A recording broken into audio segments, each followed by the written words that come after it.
కూర్చోండి. Praise the lord. కూడి వచ్చిన మిమ్మల్ని అందరినీ దేవుడు దీవించును గాక. మీ అందరికీ కూడా దేవుడు గ్రహింపు శక్తిని అనుగ్రహించును గాక. మీ అందరికీ కూడా నా హృదయపూర్వకమైనటువంటి వందనాలు మరియు శుభములు తెలియజేస్తూ ఉన్నాను. చాలా మంచిది. మన సమయాన్ని మనం లేఖనాల గుండా గడుపుదాం. సామెతల గ్రంథము 14వ అధ్యాయము 1వ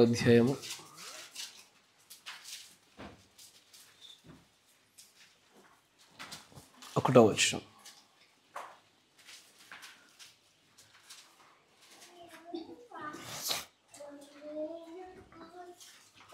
జ్ఞానవంతురాలు తన ఇల్లు కట్టును, మూఢురాలు తన చేతులతో తన ఇల్లు ఊడబెరుకును. యథార్థముగా ప్రవర్తించువాడు యెహోవా యందు భయభక్తులు గలవాడు. కుటిల చిత్తుడు ఆయనను తిరస్కరించువాడు. దేవుడికి స్తోత్రములు కలుగును గాక.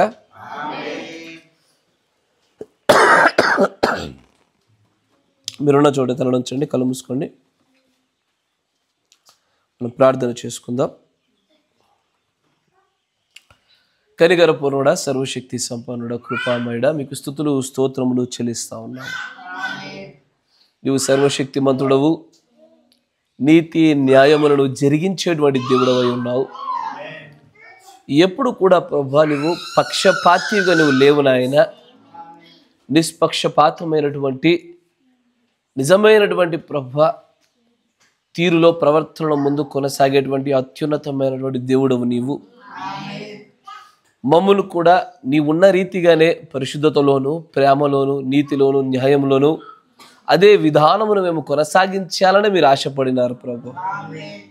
మేము అలాగున మార్చబడుటకు మాకు ఏదైతే అవసరముగా ఉన్నదో, ఇంకా ఏదైతే కొరతగా ఉన్నదో వాటినన్నిటిని మేము గుర్తిరిగి వాటి విషయంలో మమ్మల్ని మేము సరి చేసుకునేలాగున మాకు మేమే ప్రభా భక్తి పరులమని మేము అనుకునటలేదు. కానీ కృపగల దేవ, వచ్చుచున్న ఈ ప్రతి మాట కూడా ప్రభా ఈ సంఘంలో ఎవరో ఒకరికి సంబంధించినది అని మేము అనుకోకుండా ప్రతిదీ నాదనే, ప్రతిదీ మహదనే మేము అనుకునేలాగున కృప చూపండి సర్వశక్తి సంపన్నుడా. ఎందుకంటే వాక్యం అనేది అద్దం లాంటిదని నువ్వు సెలవిస్తూ ఉన్నావు. అద్దంలో ప్రభా మా ముఖాన్ని మేము చూసుకోవడానికి అద్దాన్ని సమీపిస్తాము, కానీ అద్దం గుండా పరుల ముఖాన్ని మేము ఎప్పుడు కూడా చూడాలని సమీపించము నాయన. నాయన, ఇక్కడ నుంచి వెలువడే ఏ వాక్యమైనా సరే ఇది నాకు కాదు, ఇది పలానా సహోదరుడిది, ఇది పలానా సహోదరిది అని అనుకునేటువంటి ఆ మూర్ఖత ప్రభ మాలో నుంచి తీసివేయండి. అద్దంలో ప్రభ మా ముఖములను మేమే చూసుకునేటువంటి భాగ్యం మాకు అనుగ్రహించండి. ప్రత్యక్షతను, జ్ఞానమును నాయన దిద్దుబాటు చేసుకునేటువంటి స్వభావమును మా అందరిలో కూడా మీరు కలగజేయమని ప్రార్థిస్తూ ఉన్నాం. దోషములను తీసివేయమని, బోధింపదగిన ఆత్మను, గ్రహింపు శక్తిని ఈ స్థలంలో మీరు కుమ్మరింపజేయమని ప్రభు అయిన యేసుక్రీస్తు నామములో ప్రార్థన చేయుచున్నాము. ఆమేన్. Praise the Lord. దేవుడి వాక్యం నిజంగానే అది ఎల్లవేళలా అద్దముతో పోల్చబడినటువంటి ఒక సారూప్యతను మనం బైబిల్లో చూస్తాము. ఒక వ్యక్తిని నువ్వు చూడాలనుకున్నప్పుడు నేరుగా నీ కంటితోనే చూస్తావు, కానీ ఎప్పుడు కూడా ఒక అద్దాన్ని పెట్టుకొని, ఇప్పుడు నా ఎదురుగా నిలబడినటువంటి పీటర్ గారిని చూడాలంటే ఒక అద్దం పెట్టుకొని ఎక్కడ కనబడతా ఉన్నాడు అని అద్దంలో వెతకనని నేను. ఒకవేళ అద్దంలో నుంచి మిమ్మల్ని అందరిని వెతుకుతూ మీతో మాట్లాడుతున్నట్లయితే మొదటగా నా చూపు సరిగ్గా లేదంటారు, నా మతి భ్రమించింది అంటారు. అలాగే దేవుడి వాక్యము కూడా ఏదైనా సరే వెలువడినటువంటి వాక్యము ఇది నాది అనుకోవాలి, కానీ అయ్యో ఇది పలానా సహోదరికి తగిలింది, ఇదిగో ఇది పలానా సహోదరుడికి తగిలిందంటే ఇది ప్రపంచంలోనే అత్యంత భయంకరమైన గుడ్డితనంలో పెద్ద గుడ్డితనం ఇది. ఎందుకంటే వాక్యం ఎప్పుడు కూడా మనల్నే సంధిస్తూ ఉంటుంది, మనకు సంబంధించిందనే తీసుకోవాలా. ఎప్పుడు కూడా వేరే వాళ్ళకనో వీళ్ళకనో అయ్యో ఇది నాకు కాదేమో అని అనుకోవడానికి లేదు. దేవుడి యొక్క వాక్యంలో ఎలా ఉంటుందంటే నీవు ప్రస్తుతం నీవు కలిగి ఉన్న బలహీనతల గురించి మాట్లాడవచ్చు, భవిష్యత్తులో నువ్వు ఎదుర్కొనబోయే దాని గురించి అయినా మాట్లాడుండొచ్చు. ఇప్పుడు మాట్లాడేటువంటి ఈ సమాచారము నీలో ఇప్పుడు అది బలహీనతగా లేకపోయినను దానిని నువ్వు పదిలం చేసుకున్నప్పుడు భవిష్యత్తులో రాబోయే శోధనను జయించగలుగుతావు. అయ్యో ఇప్పుడు ఈ విషయం నాకు సంబంధించింది కాదే, ఇది నాకు తగలడం లేదే, పక్కన ఇంకెవరికో తగులుతుందేమో అనేటువంటి ఈ గుడ్డితనంలో నుంచి బయటకు రావాలి. మనం అద్దంలో నుంచి మనల్ని మనం చూసుకోవడానికి అద్దం దగ్గరికి వెళ్తాం, కానీ నీ భార్యను చూడడానికో, నీ పిల్లోని చూడడానికో, నీ చుట్టుపక్కల కుటుంబాలను చూడడానికో, సహోదరులను చూడడానికి అద్దం దగ్గరికి వెళ్ళవుగా.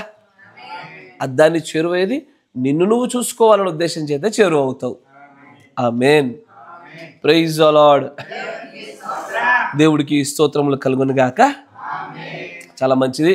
మరొకసారి అదే రకమైనటువంటి అద్దం యొద్దకి, మన ముఖములను స్పష్టంగా చూపించేటువంటి అద్దం యొద్దకి మరొకసారి మనం చేరువయ్యాము. ఈ వాక్యమును బట్టి, ఈ వర్తమానమును బట్టి, ఈ వర్తమానికుని బట్టి, ఈ సంఘాన్ని బట్టి, ప్రత్యక్షతను బట్టి నేనైతే వ్యక్తిగతంగా చాలా సంతోషపడుతున్నాను. దేవుడికి కృతజ్ఞతాస్తుతులు కూడా తెలియజేస్తా ఉన్నాను. ఎందుకంటే ఇది ధన్యత, కృప, అనేకమైనటువంటి ప్రజలు కూడా పొందలేనటువంటి అతి గొప్ప భాగ్యమై ఉన్నది. Praise the lord. కొద్దిసేపు చదవబడిన లేఖన భాగం కూడా ముందుకు సాగిపోదాం. సామెతలు 14:1. దాంట్లో ఈ జ్ఞానవంతురాలు తన ఇల్లు కట్టును, మూఢురాలు తన చేతులతో తన ఇల్లు ఊడబెరుకును. ఇక్కడ ఇల్లు కట్టుటను గురించి, ఇల్లును ఊడబెరకడాన్ని గురించి మాట్లాడిన సందర్భం. ఒకరేమో ఇల్లును చాలా బాగా కట్టుకోగలుగుతున్నారు, మరొకరేమో వారికి ఉండేటువంటి మూర్ఖతను బట్టి, మూఢతను బట్టి వాళ్ళ ఇల్లును ఊడబెరుకుతున్నటువంటి సందర్భాన్ని చూస్తున్నాం. ఇక్కడ స్త్రీలను గురించి మాట్లాడిన మాట. ఆమేన్. అయితే ఈ సందర్భంలో ఒక విశ్వాసినైనను సరే, సంఘాన్నైనను సరే, ఇరువురిని పెట్టి చూడగలిగే లేఖనం ఇది. ఎందుకంటే జాగ్రత్తగా వినాల. కాపరి సరిగ్గా లేకపోవడం వల్ల విచ్ఛిన్నమైపోయినటువంటి సంఘాలు ఎంతనో, విశ్వాసులు సరిగ్గా లేకపోవడం వల్ల కూడా విచ్ఛిన్నమైపోయిన సంఘాల సంఖ్య అంతకంటే ఎక్కువ. అన్నమాట జాగ్రత్త వింటున్నారా? కాపరి సరిగ్గా లేకపోవడం వల్ల విచ్ఛిన్నమైనటువంటి సంఘాల సంఖ్య ఎంతనో, విశ్వాసులు సరిగ్గా లేకపోవడం వల్ల కూడా విచ్ఛిన్నమైపోయినటువంటి సంఘాల యొక్క సంఖ్య అంతకంటే ఎక్కువ. అలాగే గృహస్థాయిలో, ఇంటి స్థాయిలో కూడా చూసినట్లయితే ఒక ఇల్లును కట్టుకొనగలిగేటువంటి శక్తి, ఆ ఇల్లును ఊడబెరకగలిగేటువంటి శక్తి స్త్రీకి అప్పచెప్పబడుతూ ఉంది. ఆమేన్. బైబిల్లో మనకు చాలా మంది స్త్రీలు ఉదాహరణ కనబడుతూ ఉంటారు. యెజబెలు లాంటి స్త్రీలు. Praise the lord. ఇలాంటి వారందరూ కూడా తమ ఇల్లును ఇల్లులాగా ఉంచుకోకుండా, ఒక కుటుంబంలాగా ఉంచుకోకుండా, తమ వ్యక్తిగతమైనటువంటి భక్తికి, వాక్యానికి అతీతమైనటువంటి వారి దృష్టిలో అతీతమైనటువంటి విషయాల చేత తమ్మును తామే పొడుచుకొని ఆత్మీయతలో వారి కుటుంబాలని పాడు చేసుకున్న సందర్భాలు కనబడతా ఉన్నాయి. నేను ఈ రోజున కూడా మీతో కుటుంబ క్రమం అనే వర్తమానాన్ని కొనసాగిస్తూ ఉన్నాను. కుటుంబ క్రమం కదా, ఎందుకంటే దేవుడు తన ప్రవక్త ద్వారా థర్స్టింగ్ ఫర్ లైఫ్ అనే వర్తమానంలో ఏం చెప్తాడు? A house is the order of the house. అంటే ఒక ఇల్లు ఆ ఇంటిలో ఉండే క్రమాన్ని బట్టి అది ఇల్లుగా ఎంచబడుతుంది, కానీ మనం అనుకుంటే ఇల్లుగా ఎంచబడదు అంటాడు ఆయన.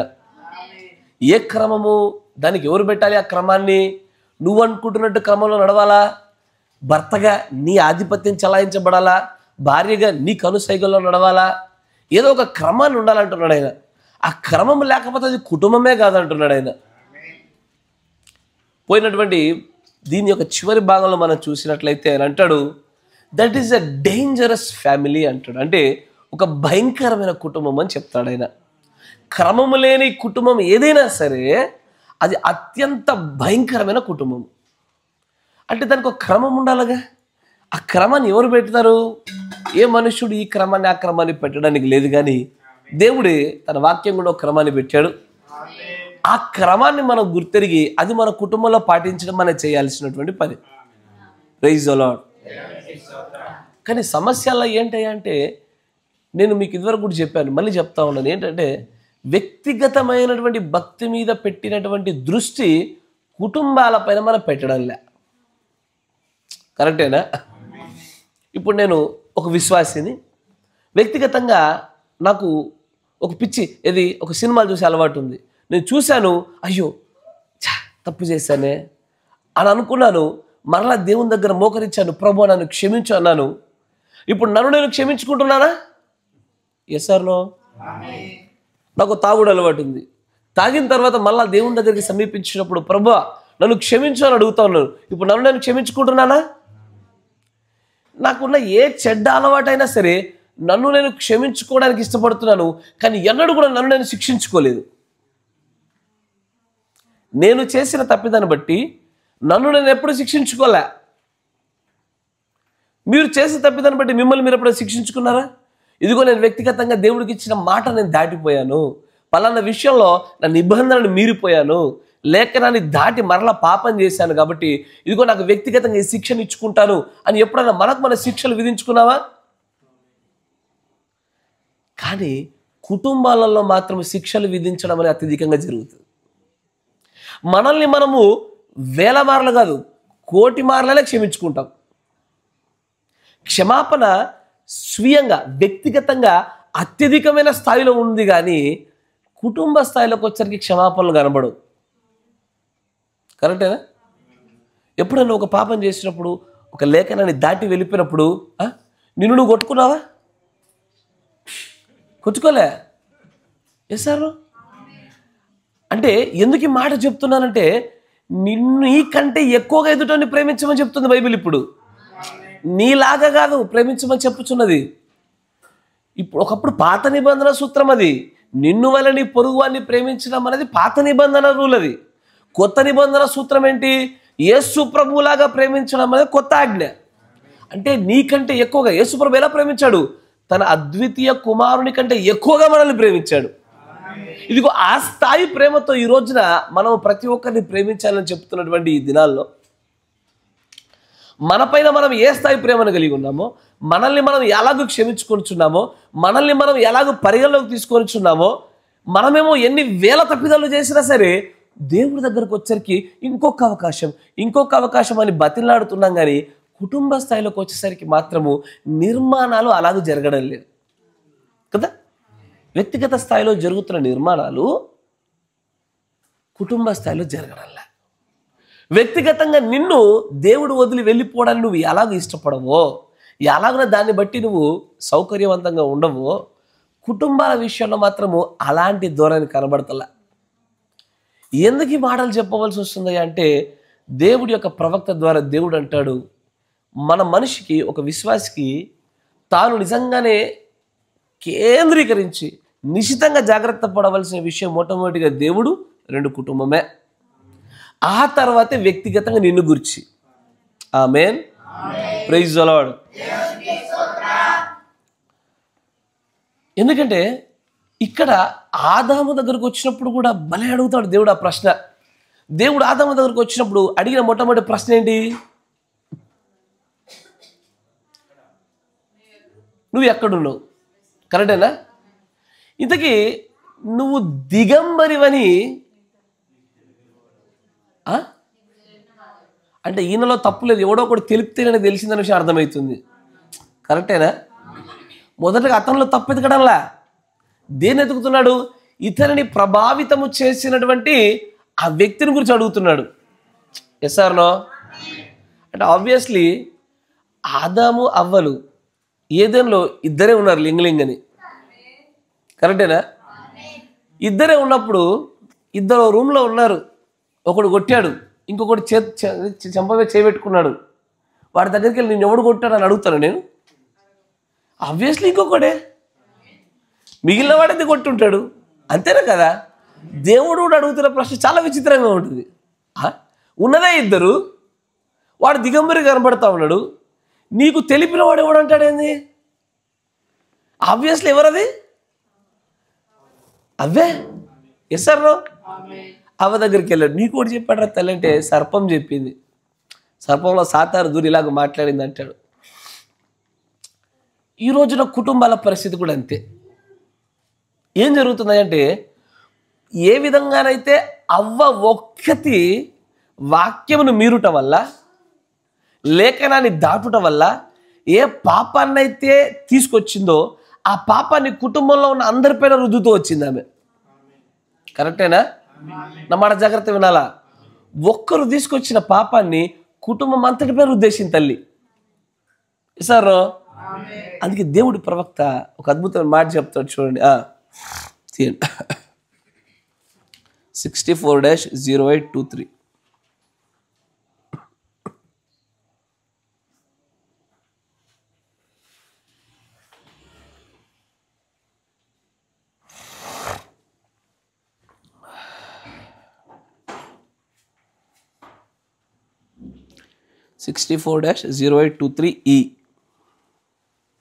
క్వశ్చన్స్ అండ్ ఆన్సర్స్, ప్రశ్నలు మరియు జవాబులు అనే వర్తమానంలో 99వ పేరాలో చెప్తాడు, చూడండి.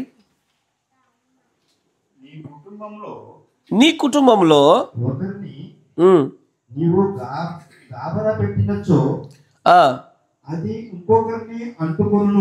ఒక విషయం గమనించండి.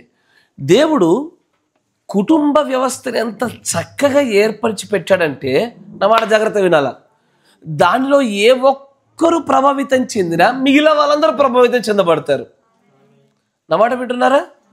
ఇప్పుడు మీరు చిన్నప్పుడు ఎప్పుడైనా చూస్తుంటే కొన్ని పేపర్ ముక్కలతో కార్డ్స్ ఇట్లా బిల్డింగ్ కడతారు, అవునా? ఇట్లా పేపర్ ముక్కలతో కార్డ్స్ ఇట్లా ఒకదానిపై ఒకటి పిరమిడ్లా ఇల్లు కడతారు. ఏ ఒక్క కార్డు కొట్టేసినా ఆటోమేటిక్ మొత్తం బిల్డింగ్ అంతా పడిపోద్ది. దాన్ని డామినోస్ అంటారు. కొన్ని డామినోస్ లాగా కూడా కొన్ని చిన్న చిన్న బిల్లలాగా ఉంటాయి. అవి కూడా అంతే. కట్టిన తర్వాత ఒక్కదాన్ని తగిలిచ్చారనుకోండి, అది ఒక్కదాంతో అయిపోదు, అది ఉన్న నిర్మాణం అంతటిని కూల్చేస్తుంది అది. కరెక్టేనా? ఇక్కడ కూడా ఆదాము అవ్వలు కుటుంబం చిన్నదే అప్పుడు, కానీ ఒక్కరు పాడైపోతే మొత్తం కుటుంబం అంతటిని పాడు చేసింది. ఎలాగ జరిగిందో ఇక్కడ దేవుడి ప్రవక్త అంటాడు, మీరు మీ కుటుంబంలో అది ఏ విషయంతోనైనా సరే ఒక్కరు చాలు, ఒక వ్యక్తి చాలు. ఒక్కరు గనక నర్వస్నెస్ ఏమంటాడు తెలుగులో మళ్ళీ చదవండి. ఒక్కరు గనక గాబరా పడినట్లయితే అది కుటుంబంలో ఉన్న మరొకరిని అంటుకుంటుంది. కరెక్టేనా?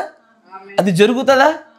ఇప్పుడు ఉదాహరణకి నేను ఉన్నానయ్యా, బయటికి వెళ్ళా, నాకేదో పని భారం వల్ల, లేకపోతే పాపంలో పడడం వల్ల, దురాత్మ యొక్క ఒత్తిడి వల్ల, ఏదో ఒక కారణం వల్ల నాకు ఒక విపరీతమైనటువంటి బాధనో కోపమో కలిగింది. నేను ఒక్కడిని కోపంగా ఉన్నాను, బాధగా ఉన్నాను, లేకపోతే పాప పరిస్థితుల్లో ఉన్నాను, ఎలాగైనా సరే అది నా ఒక్కడితో ఆగిపోతుంది. అదేమవుతుందంటే, నేను ఇంటికి రాగానే నా భార్య నాతో పాటు కలిసి రండి కుటుంబ ప్రార్థన చేసుకుందామంటే ఏమంటుంది అది? నువ్వు చేసుకో, నేను తర్వాత చేసుకుంటా. ఏమైంది అది? నా ఒక్కడితో ఇంట్లోనికి ప్రవేశించినటువంటి వాక్య విరుద్ధమైన ఒక్క ప్రవర్తన, ఒక్క మాట నా కుటుంబం యొక్క వ్యవస్థను నెమ్మదిగా చిన్న భిన్నం చేయడం మొదలు పెడుతుంది. అది నా మాట వింటున్నారా? ఇది అందరి కుటుంబాల్లో జరుగుద్ది. ఇప్పుడు కాకపోతే రేపైనా జరుగుద్ది, రెగ్యులర్గా జరగకపోవచ్చు, కానీ తరచుగా జరుగుద్ది. కరెక్టేనా? అడపదడప అందరిలోనే జరుగుద్ది. అని అంటాడు, ఇఫ్ వన్ గెట్స్ నర్వస్నెస్, ఒక్క వ్యక్తి నిజంగా గాబరా పడినట్టుగా అయితే కనుక కుటుంబం అంతా గాబరా పడ్డట్టు చేస్తారు. కరెక్టేనా? కుటుంబ వ్యవస్థ అంటేనాదయ్యా, ఒకరిపైన ఒకరు ఆధారపడి ఒకరిపైన ఒకరు బాధ్యతలు పంచుకునే వ్యవస్థ అది. అంతేనా కదా? పీటర్ గారు ఉన్నారు. పీటర్ గారు ఒక్కరికి కాలుకు దెబ్బ తాకి ఫ్రాక్చర్ అయింది అనుకోండి, పీటర్ గారు ఒక్కరు ఇబ్బంది పడతారా? ఏంటది? వ్యవస్థ అంతా ఏమైపోద్ది? ఇప్పుడు ఆ పని భారం, పిల్లల పని భారం అనేది అదే ఎక్కువ అయినా అంటే ఇప్పుడు భర్త గారి పని భారం ఎక్కువ పడింది. బెడ్ దగ్గరికి అన్నీ రావాలి, ఈయన గారు డ్యూటీకి వెళ్ళరు, ఆర్థికంగా నష్టము, దానివల్ల పరోక్షంగా కుటుంబం పైన మళ్ళీ ఇబ్బంది. సార్, మీరు ఏ విధంగానైనా గమనించండి, అది ఆరోగ్య పరిస్థితి అవ్వచ్చు, ఆర్థిక పరిస్థితి అవ్వచ్చు, ఆత్మీయత అయినవచ్చు. కుటుంబంలో ఒక్క వ్యక్తి సరిగ్గా లేకపోతే కుటుంబం అంతా కుంటుపడుతుంది. కరెక్టేనా? మొత్తం అందరూ. మొన్న ఈ మధ్యలో ఒక సహోదరుడికి వాళ్ళ యొక్క పాపకో బాబుకో ఆరోగ్యం బాలే. ఏం జరిగింది? తీసుకెళ్లారు, హాస్పిటల్ అడ్మిట్ అన్నారు. ఇది ఒక వ్యక్తికి బాగాలేకపోతేనే ఏమైంది? ఇటు తండ్రి ఉద్యోగాలు ధన జీవనోపాధి మానేసి అక్కడ కూర్చోవాలా, తల్లి మానేసి అక్కడ కూర్చోవాలా, మిగిలిన పిల్లలు ఇప్పుడు వండించేవాళ్ళు లేరుగా, బాక్స్ పెట్టేవాళ్ళు లేరుగా, వాళ్ళ ఆలన పాలన చూసేవారు లేరుగా. ఏమైపోతుంది? మొత్తం కుటుంబ వ్యవస్థ అంతా చిన్న భిన్నమైపోతుంది అక్కడ. అప్పటి వరకు ఏ రీతికి అయితే చక్కగా సాగిద్దో, స్మూత్ రన్నింగ్ అంటారు కదా, చక్కగా సాగిన కుటుంబ వ్యవస్థ ఉన్నదో చిన్న భిన్నమైన వ్యవస్థగా మార్చబడుతుంది. కరెక్టేనా? ఆరోగ్య పరిస్థితిలో మనందరికీ తెలుసు ఏమని, అరే నేను వెళ్ళకపోతే ఎలారా, ఇంటికి సంపాదన ఎట్లా వస్తుందిరా అని నెమ్మదిగా భర్తకి ఎలాగో సహకరించి కష్టపడి సంపాదించి పని చేసేలాగా చేస్తారు. కరెక్టేనా? ఇది ఆర్థిక విషయాల్లో. ఆరోగ్య విషయాల్లో కూడా అమ్మో, ఇంట్లో స్త్రీమతికి కానీ పిల్లలకు కానీ ఏమైనా అయిందా, ఇంట్లో పనులు సాగవు. ఎవడు బట్టలు ఉతకాలి, ఎవడు బోలు తోమాలి, ఎవడు వంట చేయాలి కదా. సార్ ఈ వ్యవస్థ అంతా దెబ్బతింటుంది కాబట్టి వెంటనే భార్యలకు ఆరోగ్యం బాగు చేసే ప్రయత్నం చేస్తారు. కరెక్టా కదా? ఎందుకంటే స్త్రీలకు అయితే they are the backbone of the family. Head of the family పురుషుడు అవ్వచ్చు కానీ బ్యాక్ బోన్ మాత్రం స్త్రీయే కదా. ఏదైనా జరిగితే ఏమవుద్ది? కుటుంబం అంతా కుప్పకూలిపోద్ది, పనులను అయిపోతాయి, పిల్లకాయలకు ఆలన పాలన బిష్యూ అంత పురుషుడే. సార్ అయితే ఆర్థికంగా కుటుంబంలో ఒకరు ఇబ్బంది పడితేనే ఇంతమంది ఇబ్బంది పడుతున్నారు. ఆరోగ్య ప్రకారంగా ఒకరు ఇబ్బంది పడితేనే మిగిలిన కుటుంబీకులందరికీ ఇంత ఇబ్బంది కలుగుతుంది కదా. ఆత్మీయంగా చూడండి ఒకసారి. మన ఆలోచన అంతా కూడా ఆర్థికంగా ఉంటుంది కానీ, ఆరోగ్యంగా ఉంటుంది కానీ ఆత్మీయంగా ఎప్పుడు చూడం మనం. ఇదే ఈ రోజున సంఘాలకు కొరత అయ్యా, కుటుంబాలన్నిటికీ కొరత ఇవే. భర్త సంపాదన సరిపోకపోతే భార్యతోనైనా సరే సంపాదించేసేటట్టుగా కొన్ని ప్రణాళికలు రూపొందిస్తాం మనం. కరెక్టేనా? ఆరోగ్య ప్రకారంగానైనా సరే ఇంకొకరు ఎవరో తోడుగా ఉండాలని చెప్పేసి బట్టలు ఉతికేటోళ్ళనో బోల్ దోమేటోళ్ళనో పని మనుషులనే పెట్టుకుంటారు.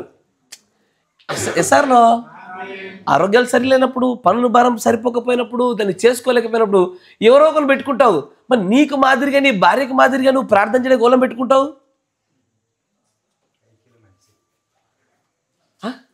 అర్థం కాలేదు కదా? ఆలోచిస్తారా? అంటే పనికి మార్గం ఇంకొకళ్ళం పెట్టుకోవచ్చు, ఆర్థికంగా ఇంకొకళ్ళం పెట్టుకోవచ్చు. మరి ఆత్మీయ నిర్మాణం ఎవరు చేయాలా? మనకు మార్గం ఇంకొకళ్ళం పెడదామా? మనమే చేసుకోవాలిగా. Yes or no? Praise the Lord. ఆత్మీయంగా కూడా ఆర్థికంగా ఎంత తీవ్రత పడుతుందో, ఏ స్థాయి ప్రభావం పడుతుందో, ఆరోగ్య ప్రకారంగా ఏ స్థాయి ప్రభావం పడుతుందో నీ కంటికి కనబడినటువంటి ఆ ప్రపంచంలో, భక్తి ప్రపంచంలో, ఆత్మీయమైన ప్రపంచంలో అంతటి భయంకరమైన సమస్య పడుతుంది. ఆయన అంటాడు, ఇఫ్ వన్ గెట్ నర్వస్నెస్, ఒక్కరికి వస్తే చాలు కుటుంబం అంతా ప్రభావితమే. నేను అడుగుతాను, ఒక్క వ్యక్తి మీ కుటుంబంలో ఒక్క వ్యక్తి అయినా సరే ఆత్మీయంగా బలంగా లేడనుకోండి, మిగిలిన వాళ్ళపైన ఎంత బరువో తెలుసా? పోయిన వారంలో ఒక మాట చూసాం. ఆహాబు కుమారుడు అయినటువంటి అహజ్యా గురించి దేవుడు మాట్లాడిన మాట. అవునా? వెనకాల ఇంకొక చేరు ఉంటుంది ఇవ్వండి. అహజ్యా గురించి మాట్లాడుతూ దేవుని యొక్క ప్రవక్త అంటాడు, ఒకవేళ అవిశ్వాసి అయినటువంటి భార్య ఉంటే గనక, ఆ భర్త గనక ఉండే విశ్వాసము బాగా అత్యున్నతమైనదై బలము కలిగినదైతే గనక పిల్లలు చక్కగా పెంచుకోవచ్చు. అంటే ఏంటి? 2 ఎద్దుల జోడి బండిలో ఒక ఎద్దు బలహీనంగా ఉంటే ఇంకొక ఎద్దైనా సరే బలంగా ఉండాలిగా. 2 బలహీనమైతే పని సాగదు. కరెక్టేనా? ఇంకొక ఎద్దు ఏమన్నా కానీ నా పని నేను చూసుకుంటానని ముందుకు పోతే పని జరగదు, ప్లస్ ఇంకొక ఎద్దు పైన మెడ మీద గాయాలైతాయి. ఎందుకంటే ఇదేమో వెనకకు లాగుద్ది, ఇదేమో ముందుకు లాగుద్ది.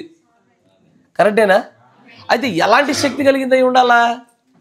ఈ పక్కన ఉన్నటువంటి బలహీనమైన ఎద్దు కన్నా దీనికి 2 బలం ఉన్నప్పుడే ఆ పని సాగగలుగుతుంది. Yes or no?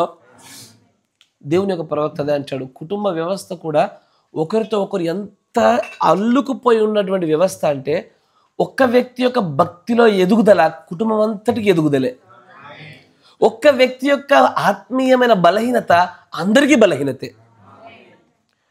నీ కుమార్తె ఒక్కటి బలహీనపడ్డా చాలు, నీ కుటుంబం అంతా బలహీనపడుతుంది ఒక రోజున. నీ కుమారుడు ఒక్కడు బలహీనపడ్డా చాలు, నీ కుటుంబం అంతా బలహీనపడుతుంది ఒక రోజున. కరెక్టేనా? ఉదాహరణకి నాకు కొడుకున్నాడు, వాడు దేవుని యందు భయభక్తులు కలిగి లేడు, పేరు క్రైస్తవుడు అంతే. నేను కనీసం సంఘ పెద్దగా ఉండడానికి కూడా అర్హుని కాదు. ఇప్పుడు నా కుటుంబాన్ని చక్కగా ఏలలేకపోయాను. నేను ఇప్పుడు ఎస్ఆర్నో నా కుటుంబాన్ని చక్కగా ఏలలేకపోయాను. I'm unfit even to speak about other son. నేను వేరే వాళ్ళ కుమారుని గురించి మాట్లాడడానికి కూడా నేను అనర్హుని నేను ఈ రోజున. ఎస్ఆర్నో ఎందుకంటే నా కంటిలో దూలం ఉండే ఎదురుడు కన్నా నలుసు గురించి నేను మాట్లాడకూడదు. నేను నా కొడుకునే సరిగ్గా పెంచుకోలేకపోయాను, నేనే వేరే వాడి కొడుకు గురించి ఏం మాట్లాడగలుగుతాను? నేను నా భార్యనే సరిగ్గా ఏలలేకపోయాను, వేరే వాడి భార్య గురించి సరిగ్గా ఎలా మాట్లాడగలుగుతాను? నేను నా కూతురే సరిగ్గా పెంచుకోలేకపోతున్నా, వేరే వాడి కూతురు గురించి ఎలా మాట్లాడగలుగుతాను? నా కుటుంబాన్ని సరిగ్గా కట్టుకోలేకపోయినా వేరే వాడి కుటుంబాన్ని ఎలా కట్టగలుగుతాను? ఏం మాట్లాడగలుగుతాను? ఆ సందర్భాల్లో నేను పూర్తిస్థాయి అనర్హుణ్ణి. బాధల్లో ఏంటంటే అన్యజనులు బాగా పాటిస్తారు ఈ రూల్ని. కరెక్టేనా? అన్యజనులు ఎక్కడన్నా మీరు ఎక్కడ ఏదైనా పూజ జరిగితే ఒక ముత్తైదు వచ్చి కూర్చుంటుంది. ఆమె ముత్తైదు అయితేనే ఆడ కూర్చోడానికి అర్హత, భర్త లేకపోతే ఆడ కూర్చోదు. ఇక అంటే ఆమెకు తెలుసు ఏమని, భర్త లేకపోతే నేను అనర్హురాలని చెప్పి ఆమె కూర్చోనియరు, కూర్చోదు. అంటే అన్యజనులు ఇలాంటి నియమాలు చాలా చక్కగా పాటిస్తారు క్రైస్తవుల కంటే ఎక్కువగా. క్రైస్తవులలో నా కుటుంబం సరిగా ఉండదు, నేను పక్కడు కుటుంబాన్ని గురించి నేను ఎలా మాట్లాడగలుగుతాను? అయినా సరే 4 మాటలు ఇసిరేయాల్సిందే. సార్ నా గృహాన్ని నేను సరిగా కట్టుకోలేకపోతున్నాను, వేరే గృహాల నిర్మాణాన్ని గురించి నేను మాట్లాడడానికి వాక్య ప్రకారంగా అసలు నాకు అర్హతే లేదు. ఎందుకంటే ఎదుటి వాళ్ళ యొక్క గృహాన్ని సరిచేయాలంటే మొట్టమొదటిగా నీ కన్ను తేటగా ఉండాలి అంటాడు ఆయన. అప్పుడే కదా వాక్యంతో నువ్వు సరిగ్గా పోల్చి చూసి అక్కడ ఇంకా సరిచేయబడవలసి ఏదో ఉందని నువ్వు చెప్పగలుగుతావు. కానీ దానికి మారు ఏం జరుగుతుందంటే ఇక్కడ మన యొక్క గృహాల నిర్మాణాలు పక్కన పడేసి వ్యక్తిగత అభివృద్ధి పైన మాత్రం ఎక్కువగా ఫోకస్ చేసి కుటుంబాలను నిర్లక్ష్యం చేసి వారిలో కుటుంబాలకు ఏది మంచిదో ఏది చెడుదో ఏ విషయాన్ని కూడా మనము చూపించడంలో, చెప్పడంలో, బోధించడంలో పూర్తిగా విఫలమైపోయిన మనము ఎదుటి కుటుంబాల గురించి మాట్లాడుతున్నాం. దీన్ని వేషధారణ అంటాడు. బైబిల్లో ఏమంటాడు? వేషధారణ అంటాడు. నేను నా భార్యను బాగా ప్రేమించగలిగినప్పుడే నేను మీకు చెప్పగలుగుతాను మీరు బాగా ప్రేమించండి అయ్యాను. అంతేనా? నేను నా భార్యను బాగా క్షమించగలిగినప్పుడు నీకు చెప్పగలుగుతాను నువ్వు కూడా క్షమించు అని. అంతేనా కదా? కానీ దానికి బదులుగా ఏమైపోతుందంటే కుటుంబ వ్యవస్థను చిన్న భిన్నం చేస్తున్న అనేకమైన వైరస్లు ఉన్నాయి ఈ రోజున క్రైస్తవ కుటుంబాలలో. ఒక్క వ్యక్తి చదవండి, ముందుకు చదవండి. ఇఫ్ వన్ గెట్స్ నర్వస్నెస్ ఏమంటాడు అక్కడ? మళ్ళీ మొదటి నుంచి చదవండి. నీ కుటుంబము ఒక్కరిని గాబరా పెట్టినచో ఇంకొకరికి ఇప్పుడు ఎలా ఉంటుంది చెప్పనా? నేను వెళ్తాను బస్కి, ప్రయాణం చేసిన బస్సు మిస్ అయిపోయింది, దొరకలే బస్సు, నాకు అనుకున్న పని కాలే, ఏదైతే డబ్బులు ఆశించాలో జరగలే, ఇంటికి వచ్చాక ఎట్లుంటుంది? మూడోట్లో ఉంటా, కాల్చలు కొనుక్కుంటా, భోజనం తీసుకొస్తారు, దానిలో మిరపకాయ పడ్డా చాలు. ఏదది? మిరపకాయ పడ్డా చాలు, ఇది కూరనా మిరపకాయ కూర అని పడేసి వల వల వల వల అద్భుతమైనటువంటి 4 అద్భుతమైనటువంటి బూతులు బయటకు వస్తాయి. ఎస్ఆర్ రావు లా మూ కా కీ కూ కై ఏంది అన్నీ బయటకు వస్తాయి. ప్లేట్ డిసిర్ కొట్టుడు ఉంటుంది, మొత్తం గృహం అంతా ధ్వంసం అయిపోయి ఒక్కసారి పైకి లేసి కింద పడుతుంది. అది ఏది? నువ్వు బయటికి వెళ్ళి ఏదో నీకు పనికి కుదరకపోతే, నీకెక్కడో మనసు బాగాలేకపోతే అక్కడి కోపం తీసుకొచ్చి ఇంట్లో పెడుతున్నావా? ఇది కదా సర్పం ఆ రోజున ఆదిలో గెలిచింది, అదే తీరు ఇప్పుడు గెలిచిందిగా. అవ్వను ఒక్కదాన్ని పాడు చేస్తే అదొచ్చి కుటుంబ వ్యవస్థ అంతటి పాడు చేసింది అది. అంతేనా? ఇప్పుడు కూడా అదే జరుగుతుంది. స్త్రీ ఒక్క తెల్లొస్తుంది, ఇల్లంతా నాశనం చేస్తుంది. పురుషుడు ఒక్కడు వెళ్ళొస్తాడు, కుటుంబ వ్యవస్థ అంతా ఒక్కసారి భూకంప పరిస్థితి ఏర్పడుతుంది, మొత్తం దద్దరిల్లిపోద్ది అసలు. అంతేనా? పూర్తి స్థాయిగా ఒక అడప కాదు, అద్భుతమైన బూతులు కొన్ని, ప్లేట్లు ఇసిరేసుడు, చైర్లు ఇసిరేసుడు, తన్నుడు బిన్నుడు, మొత్తానికి ఎలా ఉంటుందంటే నువ్వు బస్సు మిస్ అయితే మీ ఇంట్లో ఆవిడేం చేసింది? బస్సు మీ ఆవిడ ఫోన్ చేసి లేడు రమ్మని చెప్పిందా? నీ పొలం మండపోతే మీ ఆవిడేం చేస్తుంది? నీ బర్రెలు దొరకకపోతే మీ ఆవిడేం చేస్తుంది? నీ గొర్రెలు దొరకకపోతే మీ ఆవిడేం చేస్తుంది? నీకు ఉద్యోగంలో ఎవడో నీతో ఇది విరోధ భావంతో మాట్లాడితే మీ ఆవిడేం చేసింది దానికి? లేదు. ఇప్పుడు ఆధిపత్యంగా చూపించాలి నేను. ఇలాంటి ఆధిపత్య క్రమాలు చూపించడాన్ని దేవుడి యొక్క కుటుంబ క్రమము అని అన్నాడు దేవుడు. అయ్యా, ఇప్పుడు నాకు మీ పైన వ్యక్తిగతంగా కోపం ఉందనుకోండి, ఇక్కడ నేను నా వ్యక్తిగత కోపాన్ని ప్రదర్శించవచ్చా? చెప్పరే. నేను ప్రదర్శిస్తే ఇది క్రమం కాదంటాడు. సార్, నా అంతరాత్మే నాకు మొట్టమొదటిగా చెప్పుద్ది. అలాగే కుటుంబానికి కూడా దేవుడు క్రమాన్ని పెట్టాడు, అట్లాగే చేయాలి.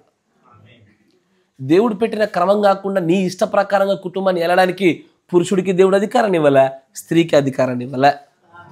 ఏదైతే ఇవ్వబడిందో ఆ రూల్స్ ప్రకారంగా నడుచుకోవడమే కుటుంబం. అక్కడ అయ్యో ఇది నా కుటుంబము, నా భార్య, నా పిల్లలు, నాకు నచ్చినట్టు చేస్తా, నాకు నచ్చినట్టు చెప్తా అనడానికి వీల్లేదు. ఇక్కడ కొంచెం ముందుకు రండి, చదవండి.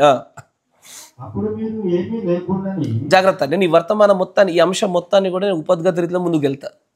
జాగ్రత్త.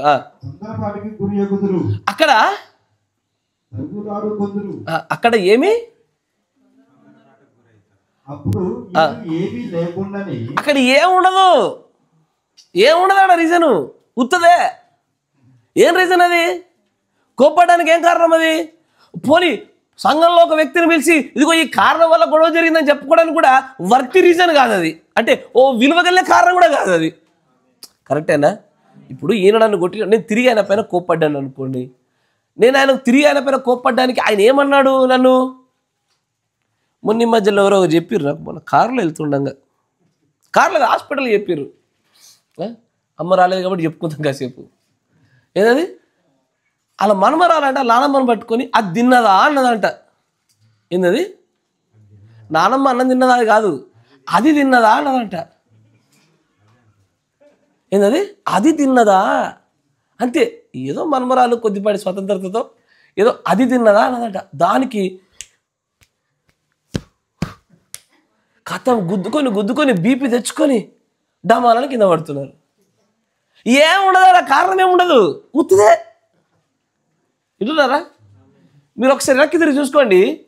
మీరు తిట్టినప్పుడు, మీరు కోపడినప్పుడు, కుటుంబంలో ఒక పెద్ద గొడవ జరిగినప్పుడు ఆ కారణం ఏంటన్నా నన్ను చూస్తుంటే పిల్లిబిత్తిరి కారణం అది. కరెక్టేనా? Yes sir. ఆ పిల్లిబిత్తిరి కారణమైన ప్రతి చోట కూడా దుష్టుడే మిమ్మల్ని అలాగూ ప్రేరేపించాడు, సాతాను గడే. ఏం కారణం అది? లేట్ వచ్చినందుక, ఫోన్ లిఫ్ట్ చేయనందుక. ఏది? ఫోన్ లిఫ్ట్ చేయకపోతే గొడవలు పెట్టుకునే దినాలు ఇవి. ఏందది? ఫోన్ లిఫ్ట్ చేయకపోతే కాదు, ఇంకొంచెం చెప్పనా, ఇంతసేపు ఎందుకు ఫోన్ లిఫ్ట్ చేయకుండా ఉన్నావు? 2-3 రింగ్లకు ఎందుకు టైం పట్టింది? ఫస్ట్ రింగే లేపాలా కదా. ఏం చేస్తున్నావు ఇంట్లో నువ్వు? అంటే నాకంటే ఎక్కువ నీకు పిల్లలైనారా, నాకంటే ఎక్కువ బంధువులైనారా, నాకంటే ఎక్కువ మీ అమ్మ నాన్నలు అయినారా? ఇవి గొడవల కారణాలు. ఏం ఉండదు అక్కడ. ఒక పరిశుద్ధమైనటువంటి దేవుని యొక్క హృదయంతో ఆలోచించి చూస్తే అది ఈ కారణానికి గొడవపడ్డామా? ఈ పనికి వల్ల కారణానికి. సండే నాడు తినే భోజనంలో చికెన్ బొక్క కోసం కూడా గొడవపడ్డ కుటుంబాలు లేకపోలే. నిజమయ్యా? మటన్ బొక్క అన్నట్టు టేస్టీ ఉంటుందేమో, చికెన్ బొక్క కోసం కూడా గొడవపడ్డ కుటుంబాలు లేకుండా పోలేదు ఉన్నాయి ఈ రోజుకి. ఏది? నా ముందే చూసా, ఇద్దరు కొంచెం హాట్గా కోపంగానే ఉన్నారు. సండే పోయి నన్నే పిలిచినారు, కూర్చున్నాడు, తిన్నా. అప్పుడు ఇక విశ్వాసినే. అదేది మెడ ముక్క అంట, ఉపతిగా తిరిగితే చెప్పాక మెడ ముక్క అంట. మెడ ముక్క తెలుసా? కోడిలో కొంతమందికి ఇష్టంగా తింటారని ఈ భర్త తిను అని అలా భార్య ప్లేట్లు వేసిండు. నాకు అవసరం లేదు అని అలా భర్త ప్లేట్లు వేసింది. అంటే నా ప్లేట్లు ఇసిరేస్తావు, నేను బిచ్చగా నా అన్నాడు. ఏందది? బొక్కతో ప్రారంభమైన గొడవ బిచ్చగాడి దాకా పోయింది. ఇది ప్లేట్లో తిరిగి వేసినందుకే. అంటే కోపంగా ఉంది అమ్మగారు. ఏం చేస్తాము, తీసి దూరంగా ఉండదు కాబట్టి ఇట్లా అన్నది. నా నోటి కడకూడు లాగేసిరు ఆ రోజున. నన్ను అలా గొడవతో నన్ను తినని లేరు. అంటే బిచ్చకన్నా నా ప్లేట్లు ఇసిరేస్తావా అని ఆయన. ఈ అమ్మగారు నేను ఎక్కడ వేసి దూరంగా ఉన్నాను వేసినా ఆమె. కథ ప్లేట్ తీసిండు, డోన కిందికి వేసిండు, అన్నం ఎగిరి పడ్డది. నేను లేచిపోయినా పక్కన మూలకు కూర్చొని అంతా చూస్తున్నా. మళ్ళీ ఆలాలు కొట్టుకొని మధ్యలో బ్రదర్ నువ్వు చెప్పు నేను అన్నానా అని ఈమె, నువ్వు చెప్పని ఆమె. ఏం లేదాడ, ఏమీ ఉండదయ్యా. ఒక్కసారి మనం నిజంగానే గొడవ పడడానికి సరిపడేటువంటి విలువ కలిగిన కారణాలు ఏమో నేను చూసుకుంటే మన జీవితంలో ఒక్కటి ఉండదు. కానీ అన్ని చోట్ల దుష్టుని యొక్క ప్రేరేపణతో గొడవపడ్డ విషయాలే, పనికి వాళ్ళ కారణాలు. ఉప్పు లేదు పప్పు లేదని, బయటికి వెళ్ళలేదని, ఇప్పుడు మా అమ్మగారి ఇంటికి తీసుకెళ్ళి, ఇప్పుడు తీసుకెళ్ళిపోతే తర్వాత తీసుకెళ్తాడు అంటే శాశ్వతంగా నేను ఏం చేసి బ్యాన్ చేసిర్రా? లేకపోతే అక్కడికి ఇక్కడికి నీకు చైనా పాకిస్తాన్ హద్దులు కట్టిర్రా? కాదుగా. ఇప్పుడు కాబట్టి తర్వాత జరుగుద్ది, దాన్ని ఏముంది? Yes sir no. అందుకే లోకంలో ఒక సామెత ఉంటుంది, కట్టెలు కొట్టేప్పుడు పెళ్ళాన్ని కొట్టేప్పుడు వెళ్ళొద్దురా అని. నిజం చెప్తున్నా నేను, కట్టెలు కొట్టేప్పుడు. ఎందుకంటే ఎందుకు చెప్తారు చెప్పనా? కట్టెలు కొట్టేప్పుడు చూస్తే ఏ ముక్క వచ్చి ఎక్కడ కర్ల పడుతుందో తెలీదు. ఈ పిల్లని కొట్టేప్పుడు అదే బాధ. ఇప్పుడు మధ్యలో దూరి నువ్వు ఎంత ఓవరాక్షన్ చేస్తావు, లాస్ట్కి వీళ్ళిద్దరు మంచిగా మాట్లాడుకుంటారు. ఏది కొట్టుకున్న భార్య భర్తలు బాగానే మాట్లాడుకుంటారు, మంచిగానే ముద్దులాడుకుంటారు. కానీ మధ్యలో దూరిన పైన శత్రుత్వం వస్తుంది. ఆ రోజు ఎంత మాట్లాడాడు చూసావా? ఆయన మనసులో ఉంది కాబట్టి సమయం చూసుకొని అదును కక్కుని బయట కక్కినాడు. కరెక్టేనా? కుటుంబ గొడవలు అలాగుంటాయి. ఏది ఒక్కరు గొడవలు ప్రారంభిస్తారు, అందరిపైకి రుద్దుతారు. మొత్తం ఇంట్లోనే మూడో ప్రపంచ యుద్ధం జరుగుతుంది ఆ రోజున. మన చుట్టుపక్కల ఇంట్లో వాళ్ళందరికీ ఫ్రీ సినిమా ఆ రోజు. ఇక కదా ఫ్రీ సినిమా అదంతా. చదవండి, ముందుకు సాగండి. తొందరపాటుకు గురవుతారు, తగులాడుకుంటారు. అయ్యా ఇది కుటుంబ వ్యవస్థను గురించి మాట్లాడుతున్నాడు ఆయన. కుటుంబంలో తగులాడుకోవడానికి తొందరపాట్లే కారణము, అంతేనా? కొన్ని చోట్ల ఆయనకు ఉండేటువంటి ఆ ముక్కు మీద కోపం అనే బలహీనత ఉంది. ఒక్క అడుగు తగ్గితే మొత్తం సల్లబరిచే చోట తగ్గంగా ఈ మెట్టాగో మొదటి పేతురు పత్రిక 3వ అధ్యాయం ప్రకారం ఈమె బలహీన ఘటమే తెలుసు. బలహీన ఘటం అయితే ఏంటి, నాకు లోబడాలా అని ఈ దొరగారి సమస్య. అది అక్కడిక్కడికి ఏమైపోతుంటే ఏమీ లేని చోట తగులాడుకునేటువంటి ఒక కుటుంబ వ్యవస్థ వరకు దారి తీస్తుంది. ఆమేన్. తర్వాత చదవండి.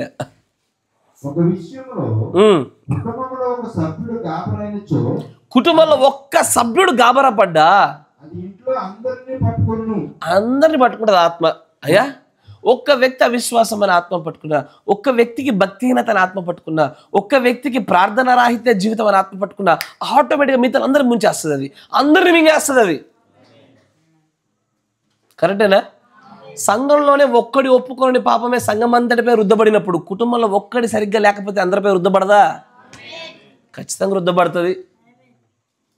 ఆయన అంటాడు కుటుంబంలో ఒక్కరు గాబరాపడ్డ జాలయ్య, కుటుంబం అంతా గాలిగాలి, మొత్తం గొడవలే, ఏ కారణం ఉండదు, మొత్తం పెంటే.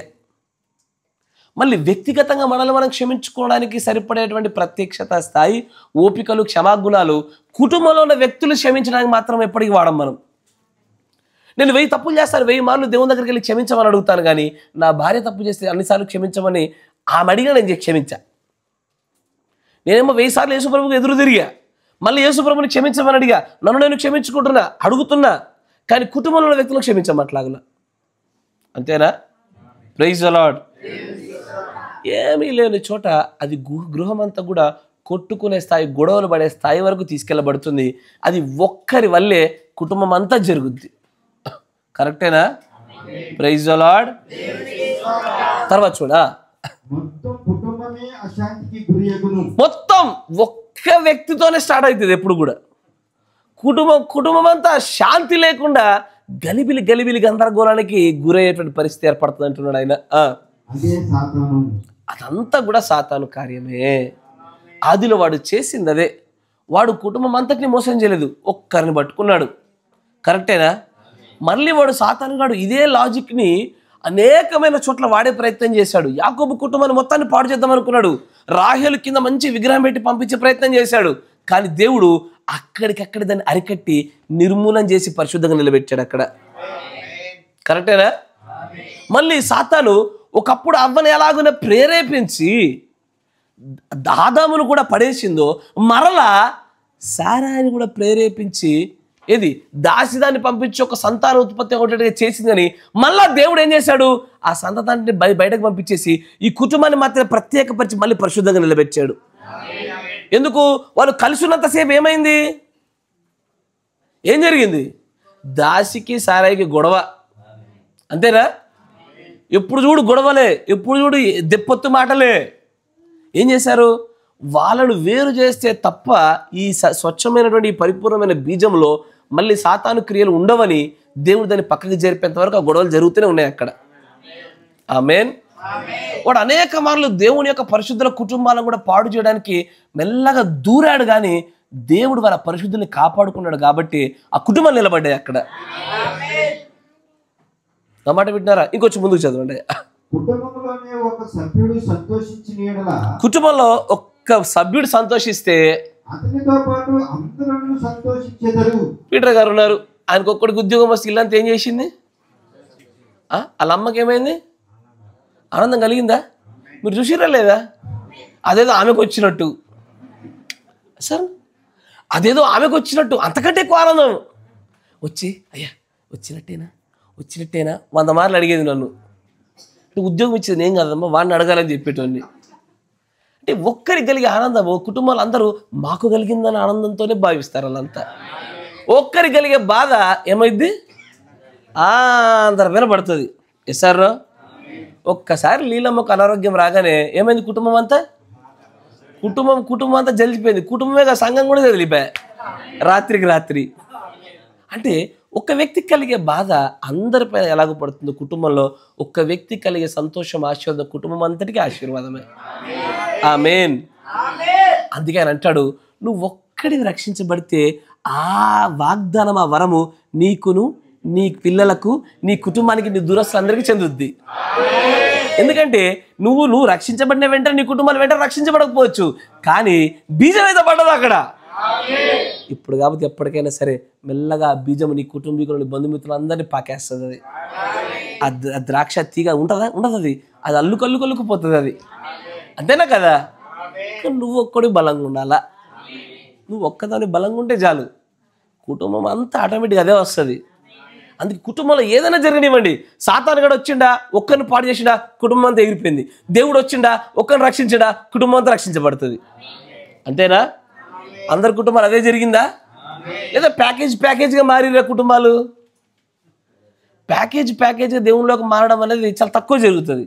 మెజారిటీ ఎట్లా? ఎందుకంటే ఇది జకర్యా గ్రంథంలోని ప్రవచనం. అది కుటుంబానికి ఒక్కడిగాను, పట్టణానికి 2గా ఎంచుకుంటాను అన్నాడు ఆయన. అంతేనా కదా? ఒక్కడు ఎన్నుకోబడతాడు, అతని గుండా కుటుంబం అంతా రక్షించబడుతుంది. దుష్టుడు కూడా సేమ్ లాజిక్. ఒక్కడిని పట్టుకున్నామా చలో ఫ్యామిలీ అందరం లాగేద్దాం. అయితే ఇప్పుడు చెప్పండి, సాతానుగాడు కుటుంబాన్ని పాడు చేయడానికి ఎవరో ఒక్కరితో టార్గెట్ మొదలు పెడతాడుగా. అది ఇప్పుడు ఎవరై ఉండొచ్చు? పురుషుడా, స్త్రీయా, పిల్లలా? ఎవరైనా రావచ్చు. అధికంగా అంటున్నా నేను బైబిల్ యొక్క లేఖనాలన్నీ గమనించినప్పుడు. ఎందుకంటే బైబిల్ యొక్క లేఖనాలు అది కనబడుతుంది కాబట్టి. కానీ స్త్రీ కన్నా ఎక్కువగా పిల్లలు లాగుతాడా, స్త్రీనే లాగుతాడా?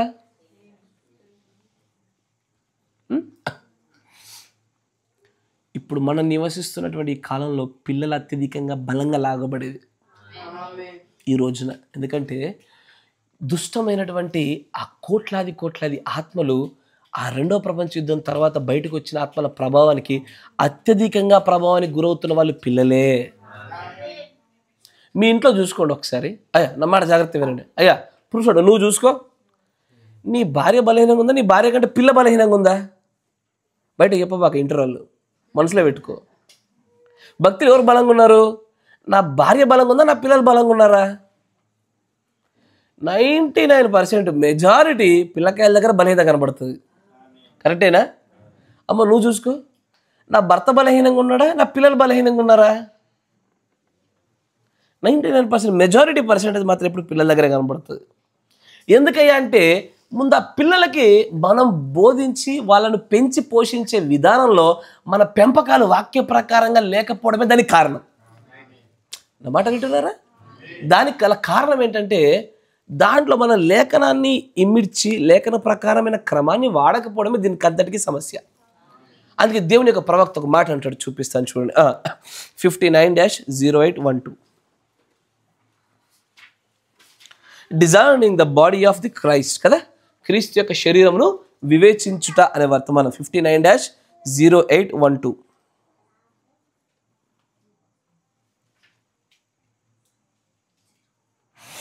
48వ పేర చూడండి. కొన్నిసార్లు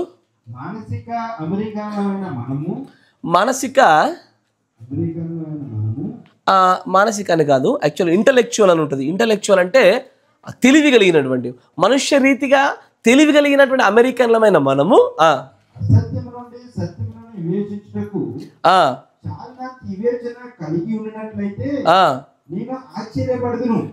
ఏమంటున్నాడంటే, తను ఉన్నటువంటి ఆ ప్రాంతంలోనే, ఆ దేశంలోనే కుటుంబాలలో ఏది మంచిదో ఏది మంచిది కాదో ఈ రెండింటి మధ్యలో వివేచన, ఈ రెండు మధ్యలో తేడా వ్యత్యాసము తెలుసుకోగలిగేటువంటి స్థితిగతులు కూడా కుటుంబాల్లో లేవంటున్నాడు ఆయన.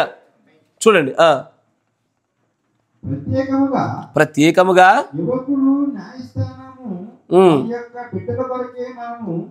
సత్యము అసత్యములను వివేచించు శక్తిని కలిగిలేమని నిరూపించెను.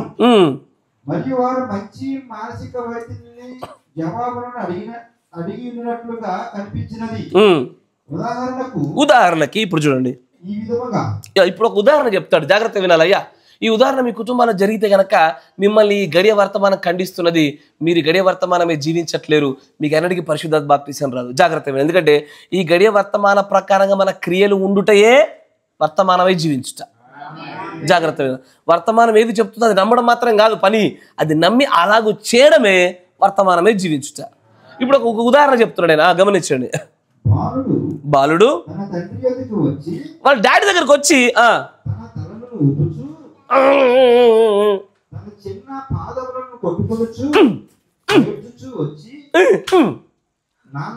డాడీ నువ్వేం చెప్పానని చెప్పు, నాకు అనవసరం, నాకు వేడిగా ఉన్న కట్టి కావాలని చెబితే ఘోరమైన అమెరికా. మరియు ఆ తండ్రి అలాగే చిన్నవాడా, దానిని నేను నీకు కొనిచ్చేదని చెప్పును, ఎందుకు నువ్వు ఇలా చేసితివి? నువ్వు అడుగుతావు. ఇప్పుడు నీ పిల్లోడు ఏడ్చుకుంటా భూమి గట్టి గట్టి కాళ్ళతో తన్నుకుంటా తలకాయ ఊపుకుంటా బాగా గట్టి గట్టి ఎడుపులతో వచ్చి నాకు వేడి వేడిగా ఉండేటువంటి ఒక ఇనుపది రాడ్డు ఒకటి కొని డాడీ అని అడిగాడు. అప్పుడు ఆ డాడీ ఏం చేస్తాడు? అయ్యో మరి ప్రేమ లేనట్టేగా, ప్రేమ లేనట్టేగా. ఇప్పుడు ఏం చేస్తా ఉన్నాడు అతను అంటాడు, నేను కొనిస్తాను నీకు ప్రేమలో ఏది కావాలంటే అది కొనిస్తా. ఎస్ సార్, ఇచ్చాక మా బంధువుల్లోకి ఆయన కొడుకు అడుగుతుండదని చెప్పేసి 1,50,000 బండి కొనిచ్చిండు, 10 రోజులకి తెచ్చిండాడు. ఇంతకిదని వాడు హ్యాండిల్ చేయగలుగుతాడా లేదా తెలుసుకోకుండా కొనిచ్చిండు, చచ్చినాడు. తర్వాత చదవండి, ఎందుకు అలా చేసావు? అది కొనిచ్చాడు చూసా, వేడి వేడిగా ఉండేది కొనిచ్చాడు చూసావా, ఆ కొనిచ్చినటువంటి ఆ తండ్రిని కనుక ఎందుకయ్యా కొనిచ్చావు అని అడిగావు అనుకో, ఆ తండ్రి అంటాడు, నేను నా కుమారుని ప్రేమిస్తున్నాను, నా ప్రేమలోనే కొనిచ్చాను వాడికి. వాడు ఫోన్ అడిగితే ఫోన్ కొనిస్తా, వాడు 1,00,000 అడిగితే 2,00,000 ఇస్తా, అంతేనా? వాడు 100 రూపాయల చెప్పులు అడిగితే 1000 రూపాయల చెప్పులు కొనిస్తా. ప్రేమ ఏంటది? నేను ప్రేమిస్తున్నాను. తర్వాత ఇప్పుడు మీరు గుర్తుంచుకోండి అయ్యా, ఒకానొక దినమున వాడు ఎవరినైతే నువ్వు ప్రేమతో పెంచి తర్వాత వాడు పెళ్ళిడికి వచ్చిన తర్వాత పెళ్లి చేసుకుంటాడు చూడు, పెద్దవాడై పెళ్లి చేసుకొని ఒక కుటుంబాన్ని కలిగి ఉన్న తర్వాత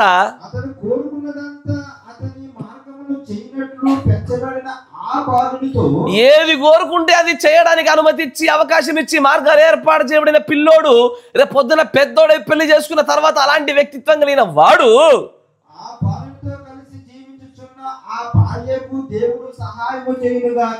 ఆ బిడ్డను దేవుడే కాపాడును గాక.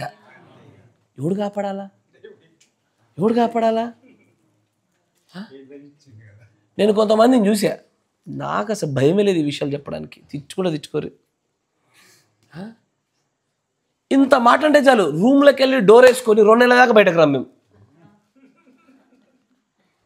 ఏందది? ఏం పెంపకం రాది? ఏం పెంపకం అది? బద్దలు వల్ల కొట్టాల్సింది అసలు అని. ఇప్పుడు వాడి భార్య ఏమవ్వాలా? 2 నెలలు మాట్లాడకపోతే తల్లిగా తండ్రి నువ్వు ఊరుకుంటావు, రేపు పొద్దున దాని సంగతి ఏంది? పిల్లలతో కూడా మాట్లాడదు, అదేం చేస్తుంది? మనం మెచ్చిన మన పెంపకము ఒక ఆడబిడ్డ జీవితం నాశనం చేసాం, మనం ఖచ్చితంగా నాశనం చేశాం. ఆయన అంటాడు, ఆ కుమార్తెను దేవుడే కాపాడును కాక. ఒక చెడ్డ వ్యక్తిని మనం సమాజంలోకి వదిలి అతడితో ఒక కుటుంబాన్ని ఏర్పాటు చేయాలంటే ఈ రోజున భయం ఉంటుంది. అది వెళ్ళిపోయింది కూడా. అది ఏడుంటుంది? అది ఏడుంటుంది? అది నీ పెంపక విధానం అంతా భయంకరంగా ఉంది కాబట్టి నువ్వు కోరుకున్నట్టుగానే అతను ఏది కావాలంటే అది ఇచ్చావు. నాకు మైకు కావాలి, కొనుక్కో, బండి కావాలి కొనుక్కో, ఫోన్ కావాలి కొనుక్కో, అటు తయారైన వాడు రేపు పొద్దున అదే జిద్దుతనాన్ని, అంటే అదే మూర్ఖతను, అదే మూఢతను తన భార్య దగ్గర చూపిస్తే ప్రవక్త అంటాడు దేవుని యొక్క ప్రేరేపణతో, ఆ కుమార్తెను ఎవడు కాపాడాలా? దేవుడే కాపాడాలా. ఎంతటి ఘోరమైన శ్రమలను భవిష్యత్తు తెలుసా కుమార్తె? తర్వాత చూడండి, ఆ భార్యకు దేవుడే సహాయం చేయనుగాక. సత్యము నుంచి అసత్యము నుంచి ఈ రెండిటికి మధ్యలో వ్యత్యాసాన్ని వివేచించలేని పరిస్థితి ఎవడు నేర్పించాడు? మనం నేర్పించాం మన పిల్లలకి. నేను నా కూతురు నేర్పిస్తే దాన్ని చేసుకోబోయే భర్తను దేవుడే కాపాడును గాక. నేను నా కొడుకు నేర్పిస్తే వాడిని చేసుకోబోయే అమ్మాయికి దేవుడు తోడుగా ఉండును గాక. ఎందుకంటే ఒక అసమర్థమైనటువంటి కుమార్తెను, ఒక అసమర్థమైనటువంటి కొడుకును నేను పెంచి లోకం మీద కొద్దిలో ఒక కుటుంబంగా కట్టి ఆ కుటుంబాన్ని నాశనం చేసింది నేనే. తర్వాత సత్యమునకు అసత్యానికి ఈ రెండు మధ్య వ్యత్యాసం కూడా తెలియకుండా వివేచించలేకపోయిన పరిస్థితి మనది. దాన్ని ప్రేమ అంటున్నారా మీరు? ఏది ప్రేమనా? వాడు తప్పుదైనది కోరుకుంటే నా మాట వినాలా? అక్కడ సత్యానికి అసత్యానికి మధ్యలో ఉన్న తేడా నీవు ఎరిగి ఉండాలా, నీ పిల్లలకు కుమారులకు కుమార్తెలకు నేర్పిస్తూ ఉండాలా. ఇది నేర్పించడమే నిజమైన ప్రేమ. నా మాట వింటున్నారా? అబ్బో నేను దెబ్బ కొట్టా, నేను బాధ కలిగించా, నేను కర్ర వాడా, ఇది ప్రేమనా? దేవుని ప్రవక్త అంటాడు చూడండి, దీన్ని ఏమంటాడా? అది బుద్ధిహీనత. ఏది బుద్ధిహీనత? తర్వాత ఒక వాక్య కనెక్షన్ ఇస్తారు చూడండి. బైబిల్ సత్యమై ఉన్నది,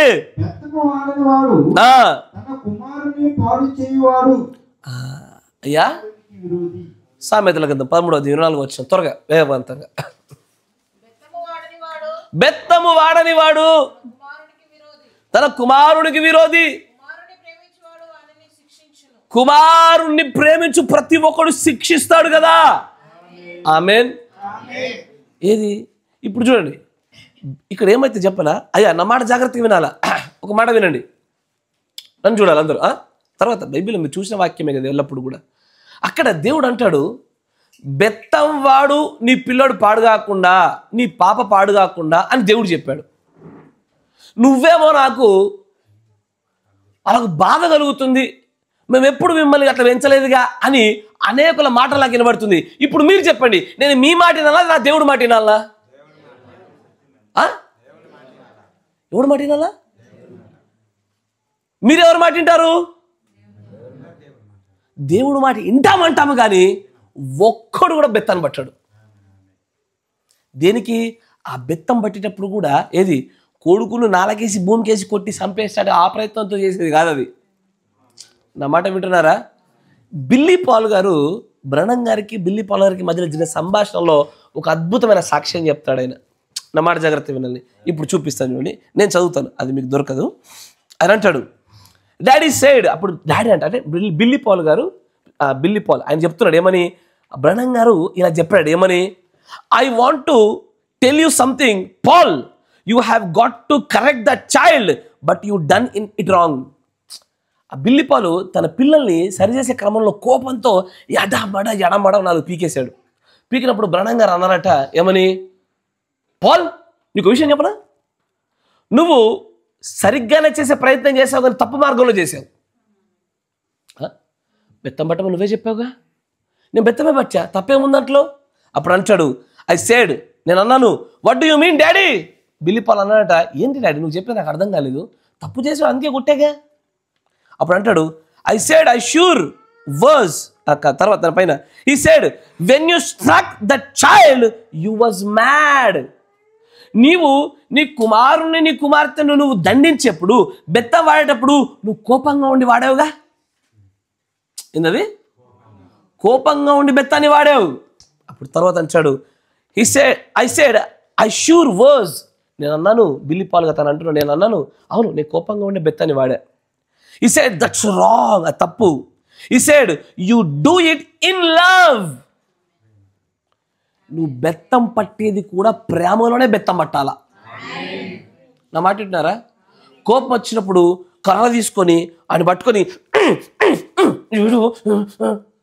ఇదంతా దయ్యమే. నువ్వు బెత్తం పట్టినప్పుడు నువ్వు గుర్తుంచుకోవాల్సిందో తెలుసా, వాడు మారాలి, వాడి మార్పు కొరకు లేక నెరవేర్పుగా బెత్తం పట్టాలి అన్న ఆలోచన నీలో ఉండాలి. కానీ నీవు భావోద్వేగానికి గురై నువ్వు కోపంతో చేసే పని కాదు. కోపముతో నువ్వు బెత్తం పట్టినా సరే తప్పంటున్నాడు ప్రవక్త. మనం ఏమనుకుంటా తెలుసా, నేను ఆ పిల్లల్ని కరెక్షన్ చేస్తున్నా, నేను పక్కల పిల్లలు కరెక్షన్ చేస్తున్నా, దేంతోని? అవుట్ ఆఫ్ కోపంతో, బాధతో, భావోద్వేగంతో, not out of the love. కరెక్టేనా? మీరు ఒకసారి ఆలోచించండి, మనం పక్క పిల్లల్ని మనం గద్దించినప్పుడు, మందలిచ్చినప్పుడు, is it out of love or is it out of sadness? ఆ కోపము బాధల్లోంచి వచ్చిందా? కోపం బాధల్లోంచే. అవన్నీ తప్పే అంటున్నాడు ఆయన. నా మాట వింటారా? వాటన్నిటిని తప్పుగానే పరిగణిస్తున్నాడు ఆయన. అయ్యా, నాకు పిల్లలను కొట్టొద్దు అని చెప్తున్న ప్రతి ఒక్కరూ కూడా ఏమంటాడు అక్కడ? This is pure ignorance. ఏమన్నాడు ఆయన? ఇది పూర్తిగా బుద్ధిహీనత అన్నాడు ఆయన. మీ మాటలు వినడానికి నేను లేను ఇక్కడ. నా దేవుడు నా లేఖనాల ద్వారా నాకే మాట చెప్పాడో అది నేను వింటాను, కానీ నువ్వు చెప్పినట్టు నేను విన్ను. నీ విశ్వాస స్థాయి చిన్నది కనుక నీ కోసం అప్పుడప్పుడు తగ్గినట్టే తగ్గి మళ్ళా నేను నా లేఖన స్థాయికి నేను వచ్చి కూర్చుంటా. అంతేనా? ఎందుకంటే నీ మనసు నొప్పించడం నాకు ఇష్టం లేక. కానీ చాలామంది విన్నాను నేను, ఓ మిమ్మల్ని అట్టగా కొట్టి పెంచామా అంటే, నువ్వు లేఖనాలు లేకుండా పెంచావు, నేను లేఖనాలు బట్టి పెంచకూడదా? ఎస్ఆర్, నువ్వు లేఖనం అంటే నీకు జ్ఞానం లేదు, లేఖన ప్రకారం కుటుంబాన్ని కట్టలేదు, లేఖన ప్రకారం పెంచలేదు. నువ్వు విత్తిన దాన్ని బట్టి కోస్తున్నావుగా. ఇప్పుడు నేనైనా లేఖనాల ప్రకారంగా పెంచకూడదా? ఎస్ఆర్నో? ఎస్ఆర్నో? ఎందుకంటే ఈ లోకంలో చాలామంది చిన్న పిల్లలను కొడుతున్నారు, ఆడపిల్లని కూడా కొడుతున్నారు. ఏంటది? ఆడపిల్లని కూడా కొడుతున్నారు. ఆడపిల్ల అయితే పాడు కదా. అసలు ఇంట్లోనికి పాపమును, ఇంట్లోనికి కుటుంబ వ్యవస్థను చిన్న భిన్నం చేసేటువంటి ఆత్మ లోపలికి వచ్చేది ఆడపిల్ల ద్వారా అత్యధికంగా. ఎస్ఆర్లో ఆడపిల్లని కొడుతున్నారు. ఆడపిల్లంగా మగపిల్లంగా తప్పు చేస్తే తప్పును కొడుతున్నాం మనం. ఆ తప్పును ఖండించి తప్పును సరి చేస్తున్నాము. ఎస్ఆర్నో? అంతేనా కాదా? మళ్ళీ దీంట్లో లాజిక్లు ఉంటాయి. ఏంటది? లాజిక్లు. ఈ దేవుడు అరే వాడు పాడు కాకుండా బెత్తం వాడరా అంటే ఇక్కడ విపరీతమైన లాజిక్లు.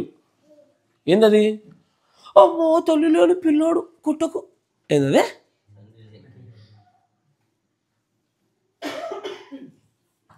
అయ్యో ఈ లాజిక్ నా బైబిల్ మాట్లాడలేదే. తల్లి ఉంటుంది, తండ్రి ఉంటుంది, నాకేంది? తప్పు చేస్తే అతడికి మంచిని చెడుని వివేచన కలగజేయనట్టుగా బెత్తం వాడాలా. ఇది ప్రధానమైన సూత్రము. కానీ దీనికి విరోధంగా నేను నా వ్యక్తిగతమైనటువంటి భావోద్వేగాలను పట్టుకొని, నేను పుట్టి పెరిగిన ఈ ప్రాంతీయతలో హిందువులు మాట్లాడే మాటల బ్రెయిన్లో ఇరికించుకొని, నేను వాక్య విరుద్ధంగా నేను మాట్లాడే ప్రతి మాటకి నేను దేవునికి విరుద్ధంగా మాట్లాడే మాటగా మలచబడతా ఉన్నది. ఎస్ సార్ కుటుంబకయ్యో అంటే ఓహో మనం సైకోలము, పిల్లలను కొడుతూ ఉంటే మనం ఆనందపడి అంటున్నామా? అంటే మన ఎవరికి ప్రేమ లేదా? మన క్రియలు కనుక వాక్య విరుద్ధంగా ఎక్కడ నిలబడితే మనల్ని సరి చేసుకోవడానికి మనం ముందు ఉండాలా. దాంట్లో మనకి సిగ్గుబాటు లేదు. కానీ ఎక్కడైనా సరే మనం మాట్లాడే మాట, మన తలంపు, మన ఊహ, మన నమ్మకం వాక్య ప్రకారం ఉందా? వాడు బెత్తం పట్టకపోతే ఖచ్చితంగా పాడవుతాడు. పాడైపోయినటువంటి పిల్లలను చూడండి ఒకసారి. బెత్తం వాడి రాస్తారు, అడుగురాలు తల్లిదండ్రులు అడుగురు ఒకసారి. పాడైపోయిన పిల్లలు కలిగినటువంటి తల్లిదండ్రుల దగ్గరికి వెళ్ళి, అమ్మ మీ అమ్మాయి ఇట్లా వాక్య విరుద్ధంగా నడుస్తుంది కదా, ఎప్పుడన్నా బెత్తం వాడినామని అడగండి. రే నువ్వు ఎందుకు లేస్తావు నువ్వు పదే పదే, నువ్వు ప్రార్థన కలుగునన్ను ఒకసారి. మెజారిటీ పిల్లలందరిలో కంటే నువ్వు ఒక్కడే అత్యధికంగా లేచేది. నువ్వు నన్ను కలుగు మళ్ళీ తర్వాత బెత్తం వాడతా ప్రేమతో. In love out of love. ఒక్కరైనా ఎవరైనా సరే కొద్దిగా భక్తిలో లేని పిల్లల దగ్గరికి వెళ్ళి, ఆ తల్లిదండ్రుల దగ్గరికి వెళ్ళి, మీరు నిజంగానే బెత్తం వాడే పెంచారా అని అడగండి ఒకసారి. ఖచ్చితంగా 99% లేదని చెప్తారు. అందుకని తయారయ్యారు. ఇప్పటికే కోసిన పంట సాలదన్నట్టు మళ్ళీ అదే పంట వేసుకుందామా? ఇప్పుడు నేను మళ్ళీ చెప్తా ఉండా, మీకు మాట చెప్తా. జ్ఞానవంతురాలు ఇల్లును 3 రాలు, అంతేనా? ఇది వ్యక్తిగత స్థాయిలో, సంఘ స్థాయిలో అని చెప్పాను మీకు కదా. సంఘ స్థాయిలో మీకు మరొక వచనం చూపిస్తా చూడండి. సరే దీన్ని ముగిద్దాం. బ్రహ్మం గారికి బిల్లిపాల్ గారికి మధ్య జరిగిన సంభాషణ ఏదైతే ఉన్నదో, ఈ సాక్ష్య రూపాలు చెప్తున్నప్పుడు దీన్ని చెప్పాడు. అక్కడ అంటాడు ఆయన, he said you do it in love. He said the child has a guardian angel with him. ఏంటది? ఆ పిల్లోడికి, ఆ పాపకి, ఆ బాలుడికి, చిన్న పిల్లోడికి దేవుడు తన దూతని కావలిగా ఉంచాడు అని బ్రహ్మం గారు అన్నారట. అంటాడు, and he says all through his life and he said that to protect that child, వాడు బాల్య దశ దాటేంత వరకు కూడా ఏమవుతుంది, వాడిని కాపాడడానికి ప్రతి పిల్లోడి పైన, పాప పైన దేవుడు ఖచ్చితంగా ఒక దూతని పెట్టాడు.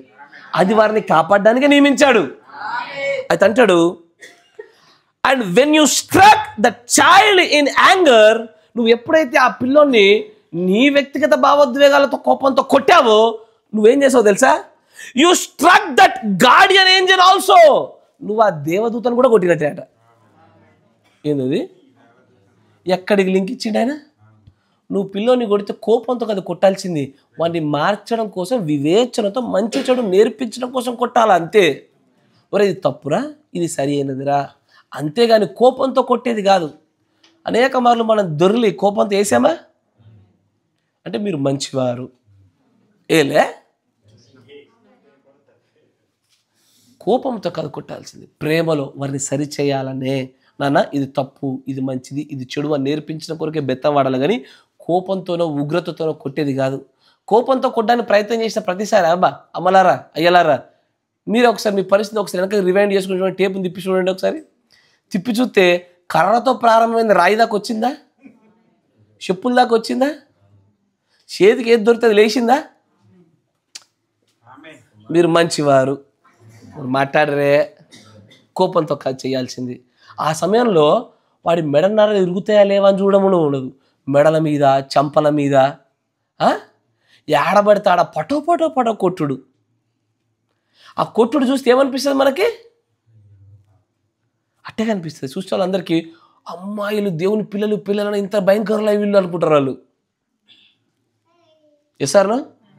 పిల్లల్ని ఎప్పుడైనా కొట్టేటప్పుడు కోపంతో కొట్టకండి, ఆలోచనతో దండించండి, ప్రేమలో దండించండి. ఆ దండించేప్పుడు కూడా ఎక్కడ పడితే అక్కడ కొట్టుడు కాదు. కొన్ని మధురమైన 2-3 స్థలాలు ఉంటే అక్కడే కొట్టాల. ఆడ దెబ్బతలే తొందర నా గాయము మారిపోద్ది, అక్కడే కొట్టాల. ఏడబడతాడా పొట చెంపలు వేసేసుకొని, వాళ్ళ పురుషులు ఒక్కొక్కరు చేయి ఎంత బలం ఉంటుంది, మొత్తం 5 ఏళ్ళు వాడి పోయడం కొడతారు. కాదు, అట్లా కాదు. జాగ్రత్తగా ఆచితూచి మెల్లగా కొట్టినప్పుడు ఏం జరుగుతుంది తెలుసా? బ్రెయిన్లో సిఎస్ఎఫ్ ఫ్లూయిడ్ అని ఒకటి ఉంటుంది. బ్రెయిన్కి షాక్ వేవ్ తగలకుండా ఫ్లూయిడ్ ఆపుతుంది. అప్పుడు ఏం చేయాలి? ఇటుపక్క చెప్పకు సపోర్ట్ ఇచ్చి ఇటు కొట్టాల.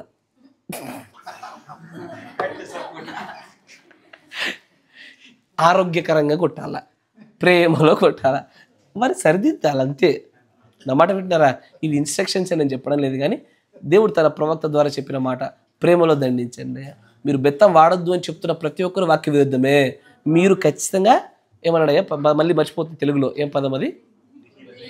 బుద్ధిహీనతలా? మీరు బుద్ధిహీనులే. దేవుడు ప్రవక్త ద్వారా పలికిన మాట. మీరు కొట్టొద్దు అని చెప్తారు. ప్రతి ఒక్కరు బుద్ధిహీనులే. తప్పు చేస్తే తప్పుకి ఒప్పుకి మధ్యలో వ్యత్యాసము తెలియబడినట్లుగా బెత్తం వాడవలసిందే. వాడకపోతే వాడిని మీరు ప్రేమించాలంట అంటున్నాడు ఆయన. If you truly love him, మీకు చూపిస్తా చూడండి.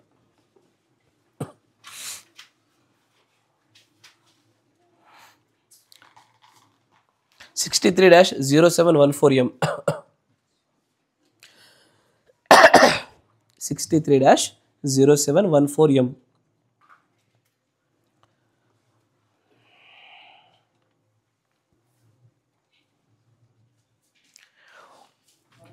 మొరపెట్టనెల పలుకుమనే వర్తమానంలో 165వ పేర చూడండి. 165 మొరపెట్టనెల పలుకుమనే వర్తమానం.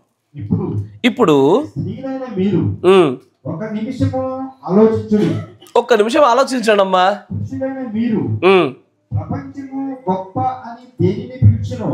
ప్రపంచము దేన్నైతే గొప్ప అంటదో, కరెక్ట్ అంటదో, దేవుడు దాన్ని తప్ప అంటాడు. ఎస్ఆర్నో? బెత్తం పట్టదో నువ్వంటావు, దేవుడు ఏం బెత్తం పట్టమంటాడు. అంటే నువ్వు అంత్యక్రీస్తు అయింది. ఎస్ఆర్నో? క్రీస్తు విరోధిగా మాట్లాడుతున్నాం మనము. ఎస్ఆర్నో? దేవుడు దేనైతే సరిగ్గా అంటాడో లోకం దాన్ని తప్పంటది. లోకం దేనే తప్పంటదో దేవుడు దాన్ని సరి అంటాడు. ఎస్ఆర్నో? చూడండి తర్వాత.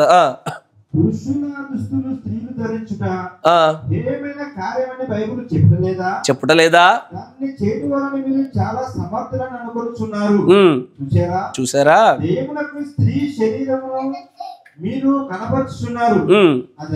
అదంతే, చేయవద్దు. లోక కార్యములలో జీవించు పురుషులైన మీరు దీనిని నొక్కుకొనుచు కౌగులించుకొనుచు మరి ఏ భార్యలు అటువంటి కార్యములు చేయకుండా వాటిని వదలమని చెప్పుటకు మీకు తగినంత ధైర్యం లేదు. అయ్యా ఏందది? పురుషులకి తమ భార్యలు చేస్తున్నటువంటి శరీర భాగాలు కనపరుచుకున్న రీతిగా వేసుకునే బట్టలని తప్పు అని చెప్పేంత ధైర్యం లేదంట మీకు అని మీ ప్రవక్త అన్నాడు. నేననలే. ఎవరన్నారు?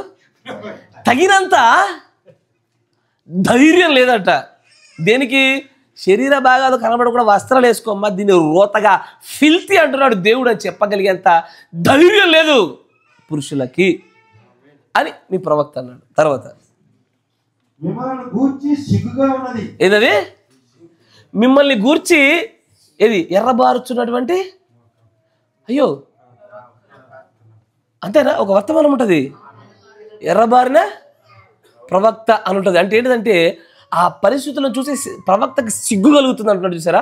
అట్లాగే శరీర భాగాలు కనబడే రీతిగా బట్టలు వేసుకోవడానికి నీ యొక్క స్త్రీమతి ముందుకొస్తుంటే బలంగా వద్దు తప్పు అని చెప్పడానికి సరిపడలేనటువంటి దమ్ము ధైర్యాన్ని చూసి సిగ్గెత్తుందట పాపం బ్రహ్నం గారికి అని ప్రవక్త అన్నాడు. తర్వాత నాకు అయ్యా ఎలా ఉన్నారు? సొదొమ వారి వలె ఉన్నారు. ఎందుకంటే సొదొమలో కూడా ఎవడి పిల్లలు ఎవడి మాట ఇనలే. ఏ పురుషుడు తన భార్యను కంట్రోల్ చేయలే. నువ్వు బొడ్డు కనవనీయకమ్మా, నీ తలగే కనవనీయకమ్మా అంటుంటే లేదు, this is style, this is for ventilation. ఏంటది? వెంటిలేషన్, గాలాడాలి మాకు. పురుషులందరూ మొత్తం కవరేజ్ వీళ్ళకి ఎడ గాలాడుతుంది మరి వీళ్ళకి. నువ్వు ఊరుకో బావ, నీకు తెలీదు అనగానే సరే. ఈ పురుషుడు బాధ చూడాలా. ఇటేమో పాస్టర్ బాధ, ఇటేమో పెళ్ళాం బాధ. పోనీలే అందామా, పాస్టర్ వదులుతలేడు. పోనీ కానిద్దామంటే పిల్లం ఒప్పుకోవట్లేదు. మధ్యలో నా మీద పడ్డదని అనుకుంటాడు పురుషుడు. నలిగిపోతున్నాడు పురుషుడు. నీకు ధైర్యం లేదట. నీకంత శక్తి లేక నేను కొన్ని మాటలు చెప్పకూడదు పులిపెట్టి నుంచి, కానీ వ్యక్తిగతంగా చెప్తా నీకు. తర్వాత మళ్ళీ మీకు మీరేం చెప్పుకుంటున్నారు? ఏది? భార్య యొక్క వస్త్రధారణ మార్చలేకపోయినాం కానీ మనం క్రైస్తవం అని చెప్పుకుంటున్నాం. మళ్ళీ మనం ఆ దేవుడి పిల్లలని చెప్పుకుంటున్నాం అని మీ ప్రవక్త అన్నాడు. తర్వాత అయ్యా ఇది నేనంటున్నా, ఇది నా డైలాగు. మిమ్మల్ని నొప్పించాలని కాదయ్యా. తర్వాత అయితే మీకు సత్యం చెప్పవలనటే మిమ్మల్ని మీకు సత్యం చెప్పాలనే ప్రేమ సరిదిద్దును. ప్రేమ అంటే సరిదిద్దేదయ్యా. ఓ నా భార్యకు నాకు బాగా ప్రేమ అయ్యా, అందుకే ఆమె ఏం చేసి నేను చేయనిస్తున్నా. అది ప్రేమ కాదు, దోమ. అది ఏదో ఒకరోజు నిన్నే కుడుతుంది, మలేరియా వస్తుంది, అంతేనా? నిజమైన ప్రేమ సరిచేస్తుంది. అమ్మ వద్దుర తల్లి అలంకరణ, ప్రేమగా వద్దమ్మ ఈ వస్త్రధారణ, వద్దమ్మ ఈ అలంకరణ, ఈ రంగులు పెయింట్లు మనకి ఎందుకురా తల్లి. ఇది కదా సరిచేసేటువంటి ప్రేమ. దైవికమైన ప్రేమ అంటేనే సరిచేసేది. Love is correction, corrective. సరిచేయడమే దైవికమైన ప్రేమ. ఆ తప్పిదానికి మద్దతు ఇవ్వడం కాదు దైవికమైన ప్రేమ. సార్నా సరి చేయాలా, ఏ తప్పిదం ఉందని సరి చేస్తూ ఉండాలి. రోజు చెప్పాలా, ప్రతిరోజు చెప్పాలా, ప్రతిరోజు రోజు రోజు రోజు రోజు ప్రతిరోజు నీ భాగస్వామిని సరి చేయడానికి నువ్వు చేసే ప్రయత్నమే నిజమైన దైవికమైన ప్రేమను నువ్వు వ్యక్తపరిచావు. కానీ అంతకంటే మించి నువ్వు చేసిన ప్రతిదీ స్టోర్గే ప్రేమనే, అది నేను నరకానికి తీసుకెళ్తుంది. తర్వాత ప్రేమ సరిదిద్దును. అది ఎప్పుడు అలాగే ఉంది. ఆమె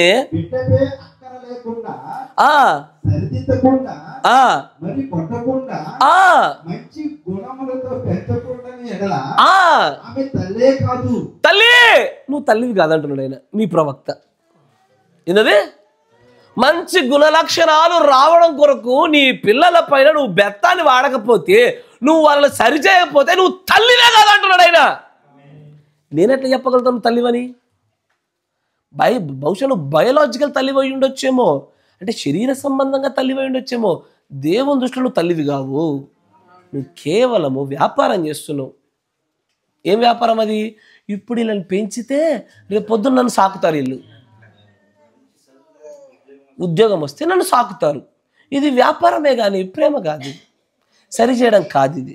ఎస్ఆర్నో ఆ మాట మరొకసారి చదవండి. ప్రేమ ఎప్పుడు అలాగే ఉన్నది. ఆమె అక్కర లేకుండా, సరిదిద్దకుండా, కొట్టకుండా, పెంచకుండాని ఎడల. ఏది? సరిదిద్దకపోయినా, గుణలక్షణం ఇవ్వకపోయినా, కొట్టకపోయినా, ఇవేవి చేయకపోయినా సరే, అమ్మ స్త్రీలరా మిమ్మల్ని దేవుడు ఏమంటున్నాడు తెలుసా? ఇది సుకేష్ బ్రదర్ మాటలు నువ్వు అనుకుంటే నీ మూర్ఖత. ఇది మా కాపరి యొక్క వ్యక్తిగత మాట అనుకుంటే నీకు దయ్యం పట్టినట్టే. ఇది గడియ వర్తమానం గుండా దేవుడిచ్చిన 7వ సంఘకాల వర్తమానం ఇది. దీంట్లో మనం ఒక పొల్లు చేర్చలే, పొల్లు తీసేయట్లే, ఉన్నది ఉన్నట్టుగానే చెప్పుకుంటున్నాం. ఆయన అంటున్న మాట, నువ్వు తల్లివి కావు. దేవుడి దృష్టిలో నువ్వు తల్లివి కాదు, నువ్వు తండ్రివి కాదు. కొట్టొద్దు, సరి చేయొద్దు, పిల్లలకి ఏం తెలుసు, లే పెరుగుతారులే, ఇవన్నీ క్రీస్తు విరోధాత్మలే.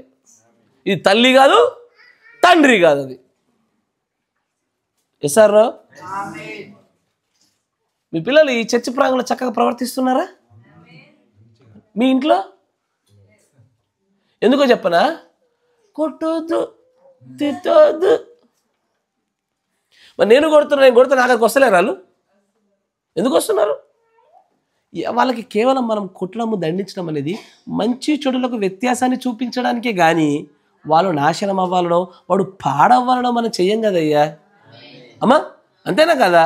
దేవుడు తన ప్రవక్త తన కొడుకైనటువంటి బిల్లిపాలతో మాట్లాడినట్టుగా ఆ మంచి చెడుల వివేచన తెలుసున్నట్లుగానే తెలియజేయడానికి ప్రేమలో చేసే దండింపే, అంతేగాని వాళ్ళు నాశనం అవ్వాలనో మనం కోప్పడి కొట్టాలనో కాదది.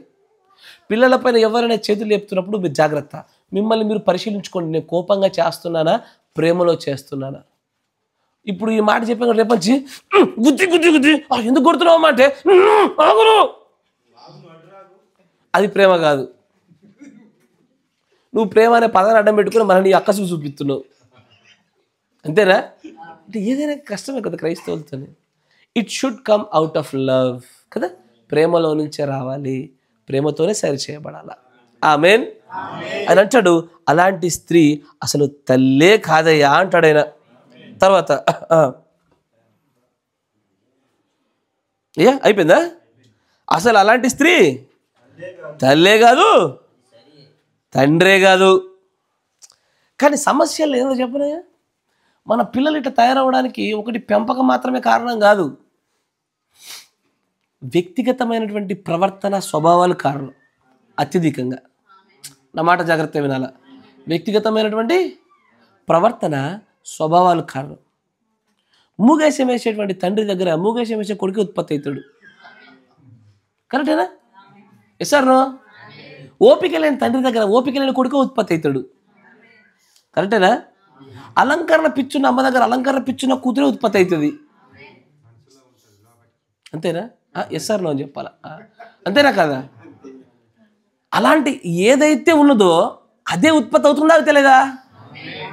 డబ్బుల పైన బాగా పిచ్చున్నటువంటి తల్లిదండ్రులకు అలాంటి పిల్లలు ఉత్పత్తి అవుతారు. కరెక్టేనా? దీని దేవుడు తన ప్రవక్త ద్వారా చెప్తాడు చూడండి. 63-0801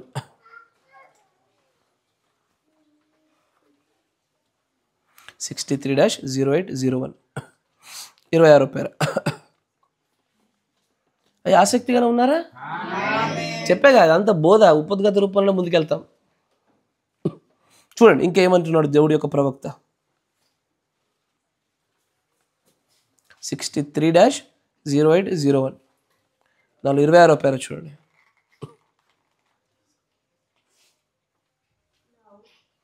ఇప్పుడు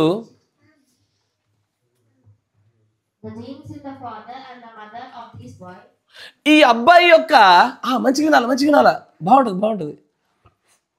ఈ అబ్బాయి యొక్క జీన్స్ అంటే తెలుసుగా వేసుకునేవి కావు, బాడీ లోపల జన్యువులు. ఆ జన్యువులు తండ్రి దగ్గర నుంచి తల్లి దగ్గర నుంచి ఈ పిల్లోడికి వచ్చిన ఈ జన్యువులు వారు ఎంతగా మార్చే ప్రయత్నం చేయనివ్వండి,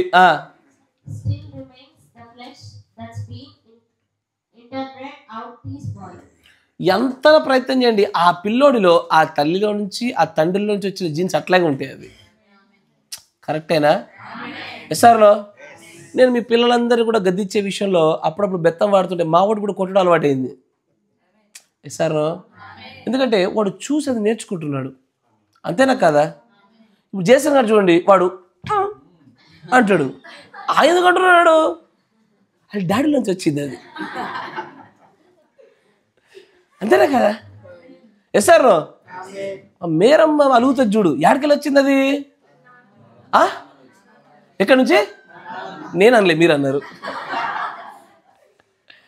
దేవుడు తన ప్రవక్త ద్వారా చెప్పిన మాట 100% అబ్సల్యూట్లీ ఆమెన్. ఖచ్చితంగా మన పిల్లలు అలా అవ్వడానికి గల కారణము తల్లిదండ్రుల యొక్క జీన్స్ యొక్క ప్రభావం అత్యధికంగా ఉంటుందన్నాడు ఆయన.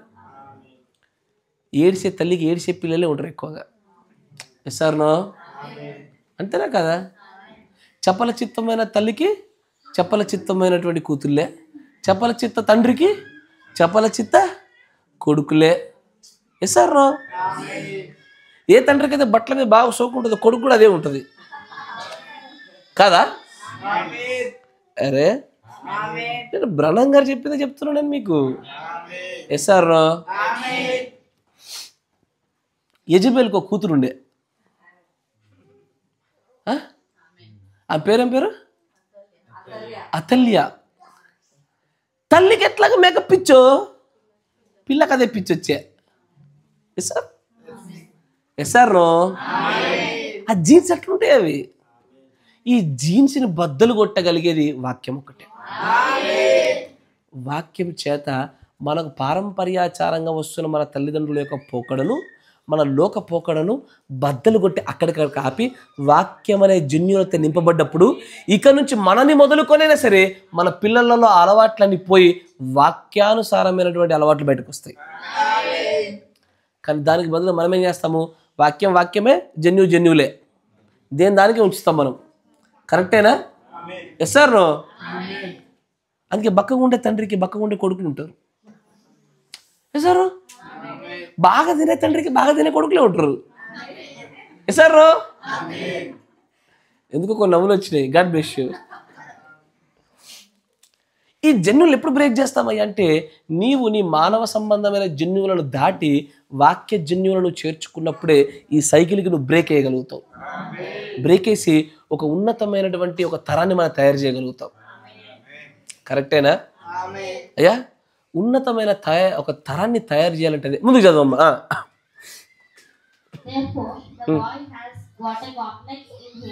just like from his mother's family.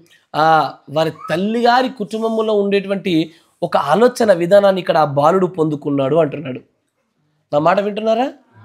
అయ్యా, నీ పిల్లోడు ఎందుకు ఇలా తయారైండు, నీ పాప ఎందుకు ఇట్లా తయారైంది, వాటన్నిటికి గల కారణాలు మొట్టమొదటిగా వాళ్ళ తల్లిదండ్రుల పెంపకాలు చూడాలి ఫస్ట్. కరెక్టేనా? పుట్టి పెరిగిన పరిస్థితులు, తల్లిదండ్రుల యొక్క జన్యులను బట్టి వాళ్ళ ప్రవర్తన ఖచ్చితంగా ఆధారపడి ఉంటుంది. ఆ తర్వాత వారు పెరిగేటువంటి ఆ యొక్క పరిసర ప్రాంతాల సహవాసం పైన ఆధారపడి ఉంటుంది. దీని తర్వాత తల్లిగా తండ్రిగా నీవు ఏదైతే చేస్తున్నావో దానిని వారు ప్రత్యక్షంగాను పరోక్షంగా చూసి నేర్చుకుంటారు వాళ్ళు. అవునా? అందుకే మీరు ఏదైనా ఇదిగో ఇలాంటి పద్ధతి నా కొడుకు నా కూతురు నేర్చుకోవద్దు అనుకునే విషయాల్ని ముందు వాళ్ళ పక్కకు దూరంగా జరిపి మీరు వ్యక్తిగతంగా చేయండి.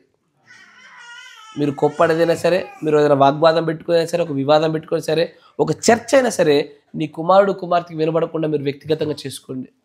అంతేనా?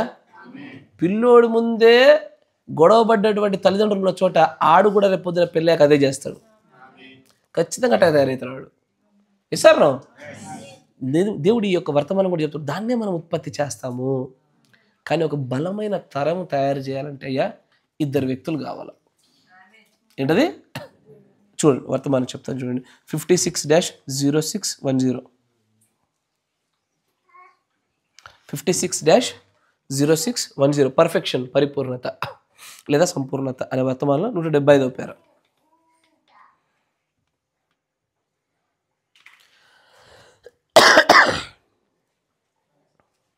(175)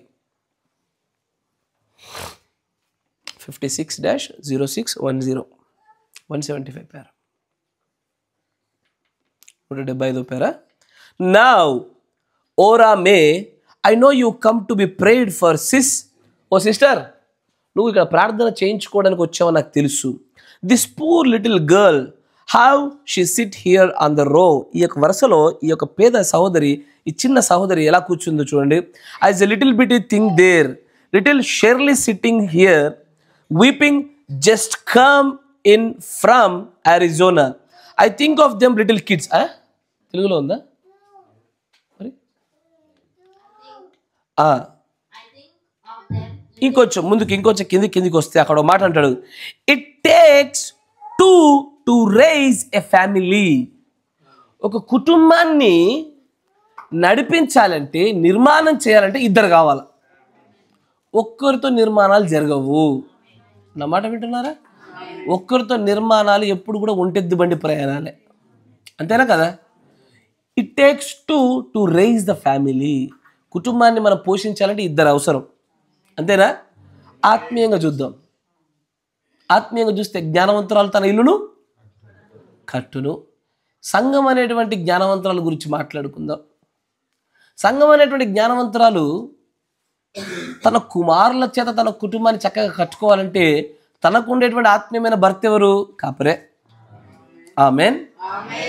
కాపరి తన పాత్ర తాను చేస్తున్నాడు, కానీ భార్యగా నువ్వు ఇంటి వద్ద నీ పనులు చేస్తున్నావా? నీ పిల్లల విషయంలో అయ్యా పురుషులారా, నీతో పాటుగా నీ యొక్క భాగస్వామికి కూడా ఇక్కడ ఉన్నటువంటి కాపరి వాక్యం చెప్పి పోషిస్తున్నాడు కదా, ఇంటి యొద్ద నువ్వు నేర్పిస్తున్నావా? ఎందుకంటే ఇద్దరు లేకుండా కుటుంబ నిర్మాణం జరగదు. సార్, వ్యక్తిగతంగా మీ కుటుంబమైనా సరే, సంఘమైన కుటుంబమైనా సరే. ఇప్పుడు ఇక్కడ ఓన్లీ ఒకవైపు నుంచే నిర్మాణం జరుగుతుందా? అది ఎప్పటికీ సంపూర్తి కాని నిర్మాణం. అది కాపర్ ఒక్కడే కష్టపడుతున్నాడా? ఇంటికెళ్ళాక నీ భార్య ఏం నేర్చుకుందో ఏం నేర్చుకోలేదో తనకు నేర్పించాలా?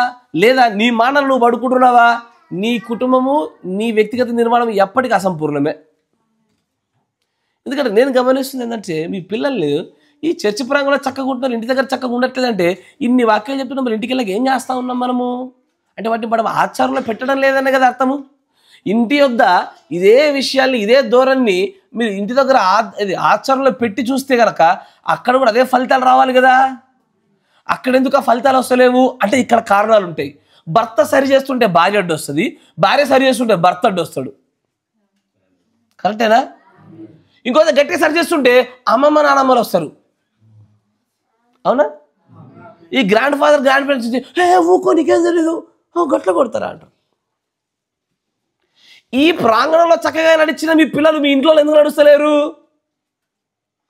ఇక్కడ నేను లేఖన ప్రకారంగా నేను కొన్ని విషయాలు పాటిస్తున్నాను కాబట్టి వాళ్ళు మారుతున్నారు, భయపడుతున్నారు, లోబడుతున్నారు, అట్ ద సేమ్ టైం ప్రేమతోనే మళ్ళీ వస్తున్నారు. అంటే మీళ్ళలో మీరు ఎందుకు చేయలేకపోతున్నారు ఈ విషయాన్ని? అంటే వినువారిగానే ఉన్నారా? మీరు కేవలం వినువారిగానే ఉన్నారా? విన్న దాన్ని బట్టి చేయువారిగా లేరా? ఇక్కడ వచ్చిన అదే ఫలితాలు కుటుంబాల్లో రావాలిగా. చర్చికి వస్తేనే ప్రైజ్ లార్డ్ చెప్తున్నారు, చర్చికి వస్తేనే గౌరవిస్తున్నారు, చర్చి దగ్గర ఉంటేనే చక్కటి ప్రవర్తన, ఇంటికి వెళ్ళిన వెంటనే ఎదురు తిరుగుతున్నారు అంటున్నారు. అంటే మీరు ఇంటి దగ్గర మీరు విన్నటువంటి ఈ లేఖనాలు మీరు పాటించట్లేదని అర్థం. ఎలా కడతారయ్యా కుటుంబాన్ని మీరు? ఒంటెద్దు బండిలాగా కాపరి చేయవలసినటువంటి పని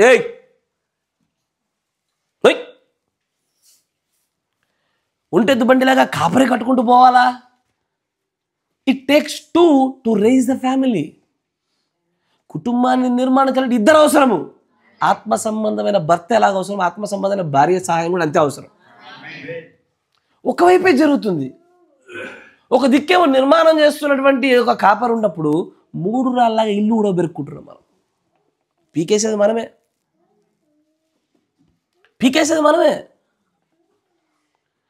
బెత్తం పట్టొద్దు, గద్దించొద్దు, ఏం చేయొద్దు. రేపటి దినాన పాడైనాక ఎవరు అడగకూడదు. మళ్ళీ నా మాట జాగ్రత్త వినాలా. పాడైన తర్వాత నువ్వు ఖచ్చితంగా అడగకూడదు. నువ్వు విత్తిందే కోస్తావు రేపు పొద్దున. ఇప్పుడు ఏదైతే విత్తుతావో బైబిల్ పెద్ద సూత్రం అదేగా, విత్తిందన్నే ఒక దినాన మనం కోస్తాము. ఇక్కడ ఈ పరిసర ప్రాంతాల్లో ఏ నియమాలు ఉన్నాయో ఇంటి దగ్గర అదే నియమాలు ఉండాలా. అదే కుటుంబ క్రమము. ఇక్కడ క్రమం ఉంది కాబట్టి ఆ క్రమ ప్రకారంగా పిల్లలు నడుస్తున్నారా లేదో చూస్తున్నారు కాబట్టి చక్కగా ప్రవర్తిస్తున్నారు, నచ్చకపోయినా. ఇంటి దగ్గర మాత్రం అట్లా నడుస్తున్నారా? ఇప్పుడు నా ముందు మీ పిల్లలు ఫోన్ పట్టుకొని ఇవ్వండి, పట్టుకుంటారా? మరి ఇలా ఎందుకు పట్టుకుంటున్నారు? కాసేపు చూడని మళ్ళీ డాడీకి చెప్పకు, అమ్మకి చెప్పకు చూసినట్టు. ఇదో మళ్ళీ దొంగ నాటకాలు ఇవన్నీ. మనమే దొంగతనాలు నేర్పించి మన అబద్ధాలు నేర్పించేటువంటి వ్యక్తులం ఇక్కడ. అంటే ఇవన్నీ నేను విన్నప్పుడు నాకు ఆశ్చర్యం కలుగుతుంది. ఏం నేర్పిస్తున్నారు మీ పిల్లల తరానికి? ఫోన్ చూస్తే ఏమవుతుంది? ఫోన్ చూస్తే ఏం కాలే, ఆ చూసిన దాన్ని దాచిపెట్టేప్పుడు ఒక అబద్ధం నేర్పించని చూసావా, రేపు పొద్దున నీ పట్ల అది అబద్ధాలు ఆడతారు. అట్లే విషయాలు దాస్తారు. రేపు పొద్దున బాయ్ ఫ్రెండ్కో గర్ల్ ఫ్రెండ్కో మెసేజ్ పెట్టి ఏం చేస్తావు అంటే ఏం లేదు చూసుకో, ఆ డిలీట్ చేసి చూపిస్తారు నీకే.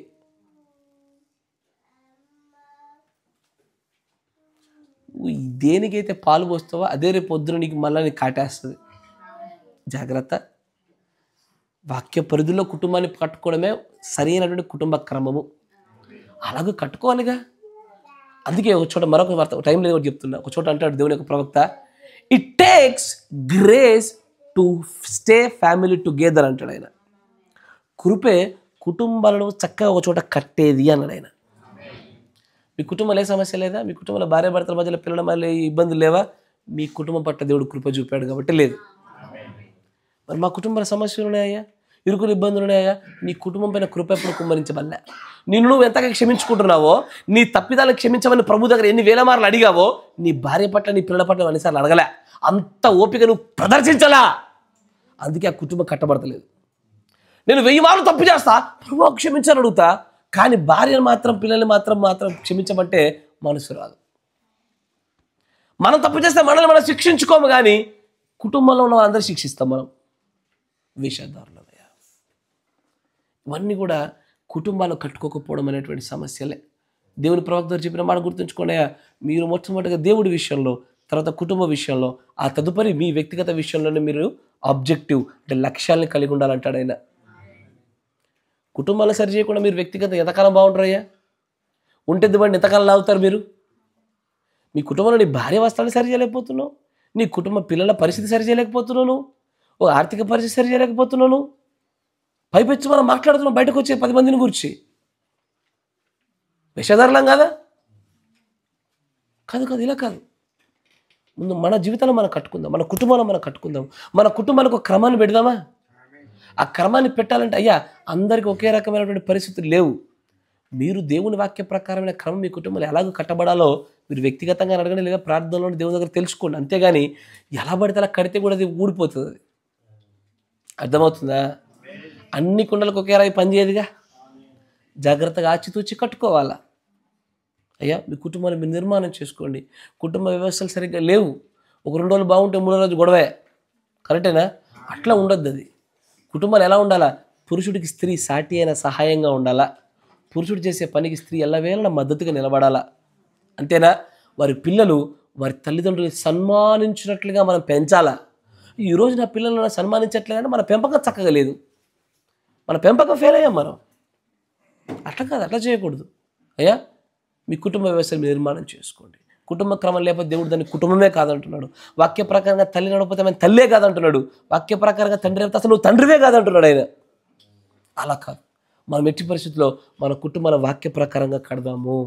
జ్ఞానురాలు తన ఇల్లును కట్టుకుంటుంది. జ్ఞానం ఏది జ్ఞానమయ్యా? వాక్యానుసారమైనది మన జ్ఞానం. లోకంలో అనేకమైన జ్ఞానాలు ఉండొచ్చు, వాక్యంతో కడదాము. నీ సొంత వ్యక్తిగత అభిప్రాయాలతో నాకు సంబంధం లే, ఈ లోకంలో ఎవడేమంటారో నాకు సంబంధం లే, ఈ కులస్తులు మతస్థులు ఏమంటారో నాకు అవసరం లే, ఈ ప్రాంతీయతలు ఎవడేమంటారో నాకు అవసరం లే. వాక్యం చేత మన కుటుంబాలను కట్టుకుందాం అంటున్నా. అది కట్టుకోవడానికి నీకు ఇబ్బంది వచ్చినా, నీకు బాధ కలిగినా, నీకు నచ్చినా నచ్చకపోయినా సరే వాక్యంతో కట్టుకో, నీ కుటుంబం అంతా ఆశీర్వదించబడుతుంది. God bless you. దేవుడు దీవించును గాక. మోకరించండి, ప్రార్థన చేసుకుందాం.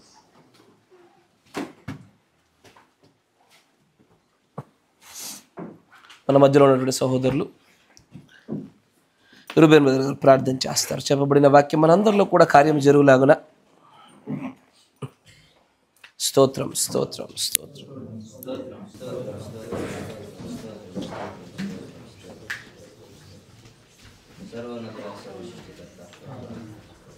భూమిని ఆకాశంలోనూ సమస్తాన్ని కూడా ప్రభా నీ నోటి మాట ద్వారా కలుగజేసినటువంటి సృష్టికర్త నీకు వందనములు, స్తుతులు, స్తోత్రాలు చెల్లిస్తున్నాను. గడిచిన ఉదయకాలం మొదలుకొని ప్రభా ఈ యొక్క సాయంకాల సమయం వరకు ప్రభా నీ కృప ద్వారా ప్రభా నీ అమూల్యమైన కృపల ద్వారా ప్రభా నీకు స్తోత్రాలు. మమ్మలను ప్రభా కాచి కాపాడి ప్రభా నీ సన్నిధిలో సజీవంగా ఉంచి ప్రభా నీ సజీవమైనటువంటి మాటలను వినిపింపజేసినందుకు నీకు స్తుతి స్తోత్రాలు చెల్లిస్తున్నాను. నిజమే ప్రభా ఈ కాలంలో ప్రభా నీకు స్తోత్రాలు. నేను నమ్ముకొని ఉన్నామన్నటువంటి ప్రభా బ్రహ్మలో ఉంటూ ప్రభా మా పిల్లల విషయంలోనేమి ప్రభా, మా తల్లిదండ్రుల విషయంలోనేమి, మా భార్యల విషయంలోనేమి ప్రభా, మా కుటుంబం విషయంలో ప్రభా నీకు స్తోత్రాలు. మేము ఏ సోమరితనంలో ఉన్నామో ప్రభా, ఇగో ఆత్మీయ గుడితనంలోనే ప్రభా మేము ఇంకా జీవిస్తుంటుండగా ప్రభా మరొకసారి ప్రభా దాని నుంచి మాకు ప్రభా మేలుకొలుపు ఇస్తున్నారని మేము నమ్ముతున్నాం. నీ కృపగా నీకేమి ఇచ్చి కూడా నీ రుణం తీర్చలేదు ప్రభా. నిజమే ప్రభా నీకు స్తోత్రాలు. మాలో అనేకమైనటువంటి తప్పిదములతోనే ప్రభా ఇక నీ సన్నిధిలో ఉంటూ ఆరాధిస్తూ ప్రభా నీ పరిశుద్ధులు అని ప్రభా క్రమంలోనే ఉంటుండగా ప్రభా నీకు స్తోత్రాలు. మా విధేయతను బట్టి మా విశ్వాసమును బట్టి మమ్మల్ని మన్నించమని ప్రార్థిస్తా ఉంటున్నాం ప్రభా. అయినను ప్రభా మేము నీపై ప్రభా ఈ విధంగా ఉన్నప్పటికీ ప్రభా నీ కృపను మాయలుగా ఇంకా అత్యధికంగా చూపుతున్నటువంటి దేవుడుగానే నువ్వు దేవుడుచున్నావు ప్రభా.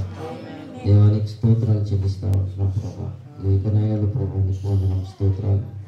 మేము నీకు విధేయులుగా ఉన్నట్లు ప్రభా, నీకు విశ్వాసులుగా ఉంటున్నట్లు ప్రభా, ఇక పరిపూర్ణతకు మేము చేరుగా ఉన్నట్లు ప్రభా నీకు స్తోత్రాలు. మమ్మల్ని మేము యోగ్యులుగా మలుచుకున్నట్లు ప్రభా ఈ సమయంలో నీ కృపను కోరుతా ఉంటున్నాం ప్రభా. సహాయం నిజమే ప్రభా మేము అన్నిట్లో బలహీనమే ప్రభా. ఏ విషయంలో కూడా ప్రభా మేము ప్రభా యోగ్యులుగా మేము లేవు ప్రభా నీకు స్తోత్రాలు. ఇగో ప్రభా నీకు వందనాలు స్తోత్రాలు. కుటుంబ యజమానులమైనటువంటి మేము ప్రభా దేవానికి వందనాలు స్తోత్రాలు. మా భార్య లేదగా ప్రభా మేము ఏ విధమైనటువంటి స్థితిని కలిగి ఉన్నాము ప్రభా. నీ నీ యొక్క వాక్యపరమైనటువంటి దాన్ని ప్రభా చెప్పలేకున్నటువంటి సమయంలో ఉంటూ ప్రభా మా కంట్లో ఉన్నటువంటి ప్రభా దూరంలో తీసుకోలేక ప్రభా ఇక మా తోటి సహోదరులు ఉన్నటువంటి వారి కుటుంబంలో ఉన్నటువంటి ప్రభా ఇగో అనేక విధమైనటువంటి ప్రభా నలుసుని చూస్తూ ప్రభా ఇగో ఇదే దూరం అనేటువంటి భ్రమలో మేము జీవిస్తుంటున్నాం ప్రభా. ఆ విధంగా మేము ఉండడానికి ప్రభా ఇంతవరకు నిలబెట్టి ప్రభా అనేక విషయాలతో ప్రభా మమ్మల్ని మాట్లాడింపజేసి మాకు వినిపింపజేసి ఉంటున్నారు కనుక ప్రభా దాని విషయంలో ప్రభా నీకు స్తోత్రాలు. మా నోటికి మేము మొదటగా చిక్కం పెట్టుకుంటాం సహాయం మా కుటుంబంలో మేము మొదటగా సరి చేసుకున్నట్టు నీకు ప్రభా ఏ విధంగా కట్టుకోవాలో ప్రభా ఆ యొక్క ప్రార్థన జీవితంలో ప్రభా మేము కలిగి ఉండటం సహాయం ప్రభా మేము అడగలేకనే మేము పొందుకోలేకపోతా ఉంటున్నాము ప్రభా. దేవానికి వందనం స్తోత్రాలు. మీరు నిజమే ప్రభా, మీరు అడిగితే ప్రభా ప్రతి దానికి ప్రభా మీరు సమాధానం ఇచ్చే దేవుడు ప్రభా. మా నిర్లక్ష్యం వలన, మా అవిశ్వాసం వలన, మా సోమర్తనం వలన ప్రభా మేము దాన్ని పొందుకోలేకపోతాం. మన్నించుకొని ప్రార్థిస్తాం ప్రభా. ఇక నన్ను ప్రభా నీకు స్తోత్రాలు. ఇక నిజమే ప్రభా ఈ సమయంలో ప్రభా ఆ విధంగా మేము ఇక దేవానికి వందనం స్తోత్రాలు ప్రభా మేము మారినట్లు సహాయం చేసి మా మనసులు ఆ విధంగా మారినట్లు కృప చూపండి ప్రభా. స్తోత్రాలు ప్రభా. తల్లి అయినటువంటి వారు ఏ విధంగా ఉండాలో పిల్లలైన ప్రభా ఇక ప్రభా ఏ విధంగా ఉంటే ప్రభా ఇక నిజమైనటువంటి తల్లి మీరు మాట్లాడి ఉంటున్నారు ప్రభా. ఏ బంధము ఏ ప్రభా ఏ యోగ్యత లేనప్పటికీ ప్రభా మీరు నిజంగా ప్రభా ఒక తల్లి కన్నాను తండ్రి కన్నాను ప్రభా ఎక్కువ ప్రేమించినటువంటి దేవుడు ప్రభా. నీ ప్రేమకు సాటి అయినటువంటి ప్రేమ ఈ లోకంలో ఏది లేదు ప్రభా. ఆ ప్రేమ మేడల కనపరుస్తూ ఉంటున్నావు ప్రభా. ఈ కుమారులైన ప్రభా మేము బెత్తం పడకపోతే ప్రభా నీకు స్తోత్రాలు. వారిని మేము మరణానికి అప్పచెప్పినటువంటి పాత్రలుగా మారి ఉంటున్నాం అంటున్నావు ప్రభా. అది ఏ విధంగా ఉండాలా దండన ప్రేమతో కూడిందై ఉండాలని ప్రభా నువ్వు సెలవిస్తూ ఉంటున్నావు కనుక ప్రభా. ఒకవేళ ప్రభా మేము ఆ విధంగా చేయలేకపోతే ఆ కుమారుడికి కూడా మేము శత్రువులుగా అయి ఉంటున్నాం ప్రభా. దేవాన్ని క్షమించు మన్నించు ప్రభా. అనేక పర్యాయాలు ప్రభా నీకు స్తోత్రాలు. ఆ ప్రేమతో ప్రభా సత్యమేందో అసత్యమేందో వివేచించకుండా ప్రభా వాడికి తెలపకుండా ప్రభా మా యొక్క ప్రభా ఉద్రేకంతో మా కోపంతో ప్రభా ఇక దేవా మేము శిక్షించినటువంటి వారిగా ఉంటున్నాం ప్రభా. క్షమించమని ప్రార్థిస్తాం. ఆ యొక్క తప్పిదంలోనే ఏ విధంగా తెలియజెప్పాలో ప్రభా ఆ ప్రభా వాక్యానుసారమైనటువంటి జ్ఞానమును మాకు తెలియజేయాలి. అవును ప్రభా. మా సొంత జ్ఞానంతో మేము ముందుకెళ్తే ప్రభా ఇక మేము పడిపోతా ఉంటున్నాం ప్రభా. నీ వాక్య ప్రకారమైనటువంటి జ్ఞానంతో ప్రభా మేము ముందుకు వెళ్ళినట్లు సహాయం దయచేయండి. కాల వర్తమానం అయిట్లేదా ప్రభా వర్తమానం చొప్పున మేము జీవించినట్లు సహాయం దయచేయండి. ఆ జ్ఞానమునే మాకు ఈ సమయం దయచేయమని ప్రార్థిస్తాము. ఈ కృపతో జ్ఞాపకం చేసుకోండి ప్రభా. ఈ కాల వర్తమానికి సెలవిచ్చినటువంటి రీతిగా ప్రభా ఏ విధంగా మేము వారిని దండించాలో ఏ విధంగా వారిని శిక్షించాలో ప్రభా ఆ యొక్క జ్ఞానమును మాకు దయచేయమని ప్రభా. నీకు అసహ్యమైనది నీకు ప్రభా ఆయాసకరమైనది ప్రభా నాలో కానీ మాలో కానీ ఈ సంఘంలో కానీ మా కుటుంబాల్లో కానీ ఉండకుండా ప్రభా పూర్ణ జాగ్రత్తగా మేము పరిశీలించుకుంటాము ప్రభా. మమ్మల్ని మేము ఏ విధంగా నీలో ఉంటున్నామో ప్రభా పరిశీలించుకుంటాము ప్రభా. నీ కృపని ఇవ్వమని ప్రార్థిస్తాము. దయచేయము.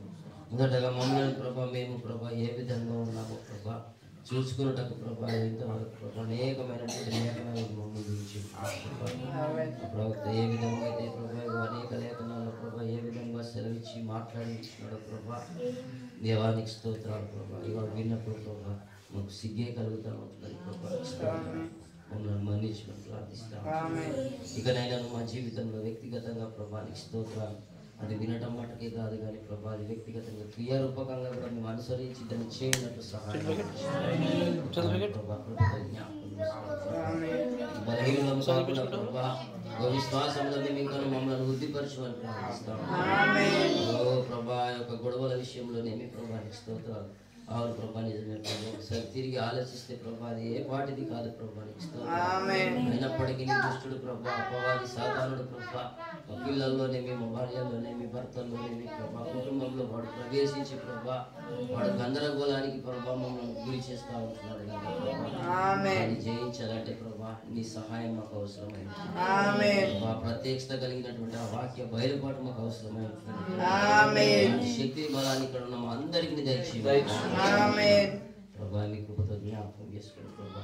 ఇంకే తప్పిదాల్లో మేము ఉండి ఉంటున్నాము ప్రభా. సరి చేయటంలో ప్రభా దాని ప్రకారంగా ప్రభా నీ వాక్య ప్రకారంగా మేము సరి చేసుకుంటే నీ కృపని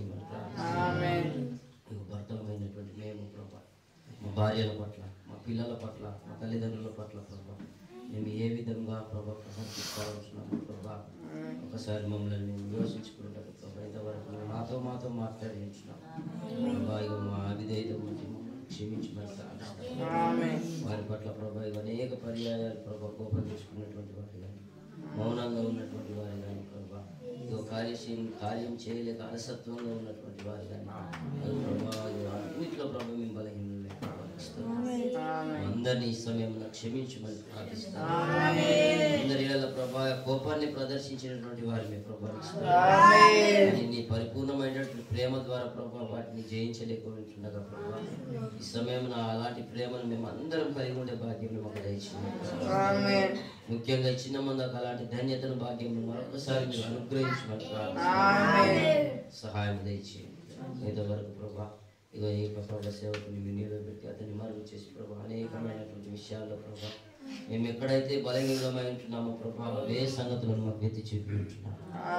వాటిలో మేము ఇంకా ప్రభా స్తోత్రం బలం పొందుకోవలసినటువంటి వారిగా ఉంటుండగా ప్రభా ఇంకా ప్రభా ఈ స్తోత్రాలు ఈ మాకు కొద్ది మట్టుకు ప్రభా ఇవి మాలో ఉన్నవి కాబట్టి ప్రభా కొద్దిగా ఇబ్బందిగా ఉన్నప్పటికీ ప్రభా మాకు బాధ కలిగినప్పటికీ ప్రభా ఇవి నీ రాజ్యంలోనికి మమ్మల్ని చేర్చేయగా ఉంటున్నాయి.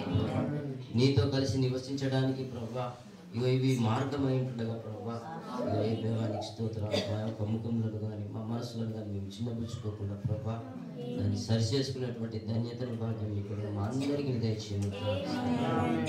ఇంతవరకు ప్రభా మాట్లాడినందుకు నీకే స్తుతి స్తోత్రాలు చెల్లిస్తూ ఉన్నటువంటి సమయంలో కూడా ప్రభా ప్రార్థన ప్రసన్నతను ప్రభా మాకు తోడుగా ఉంచి నీవే మహిమ ఘనత ప్రభావాలు పొందుకోవాలి. ప్రభు అయినటువంటి యేసుక్రీస్తు నామమున ప్రార్థన చేయుచున్నాము. పరిశుద్ధుడా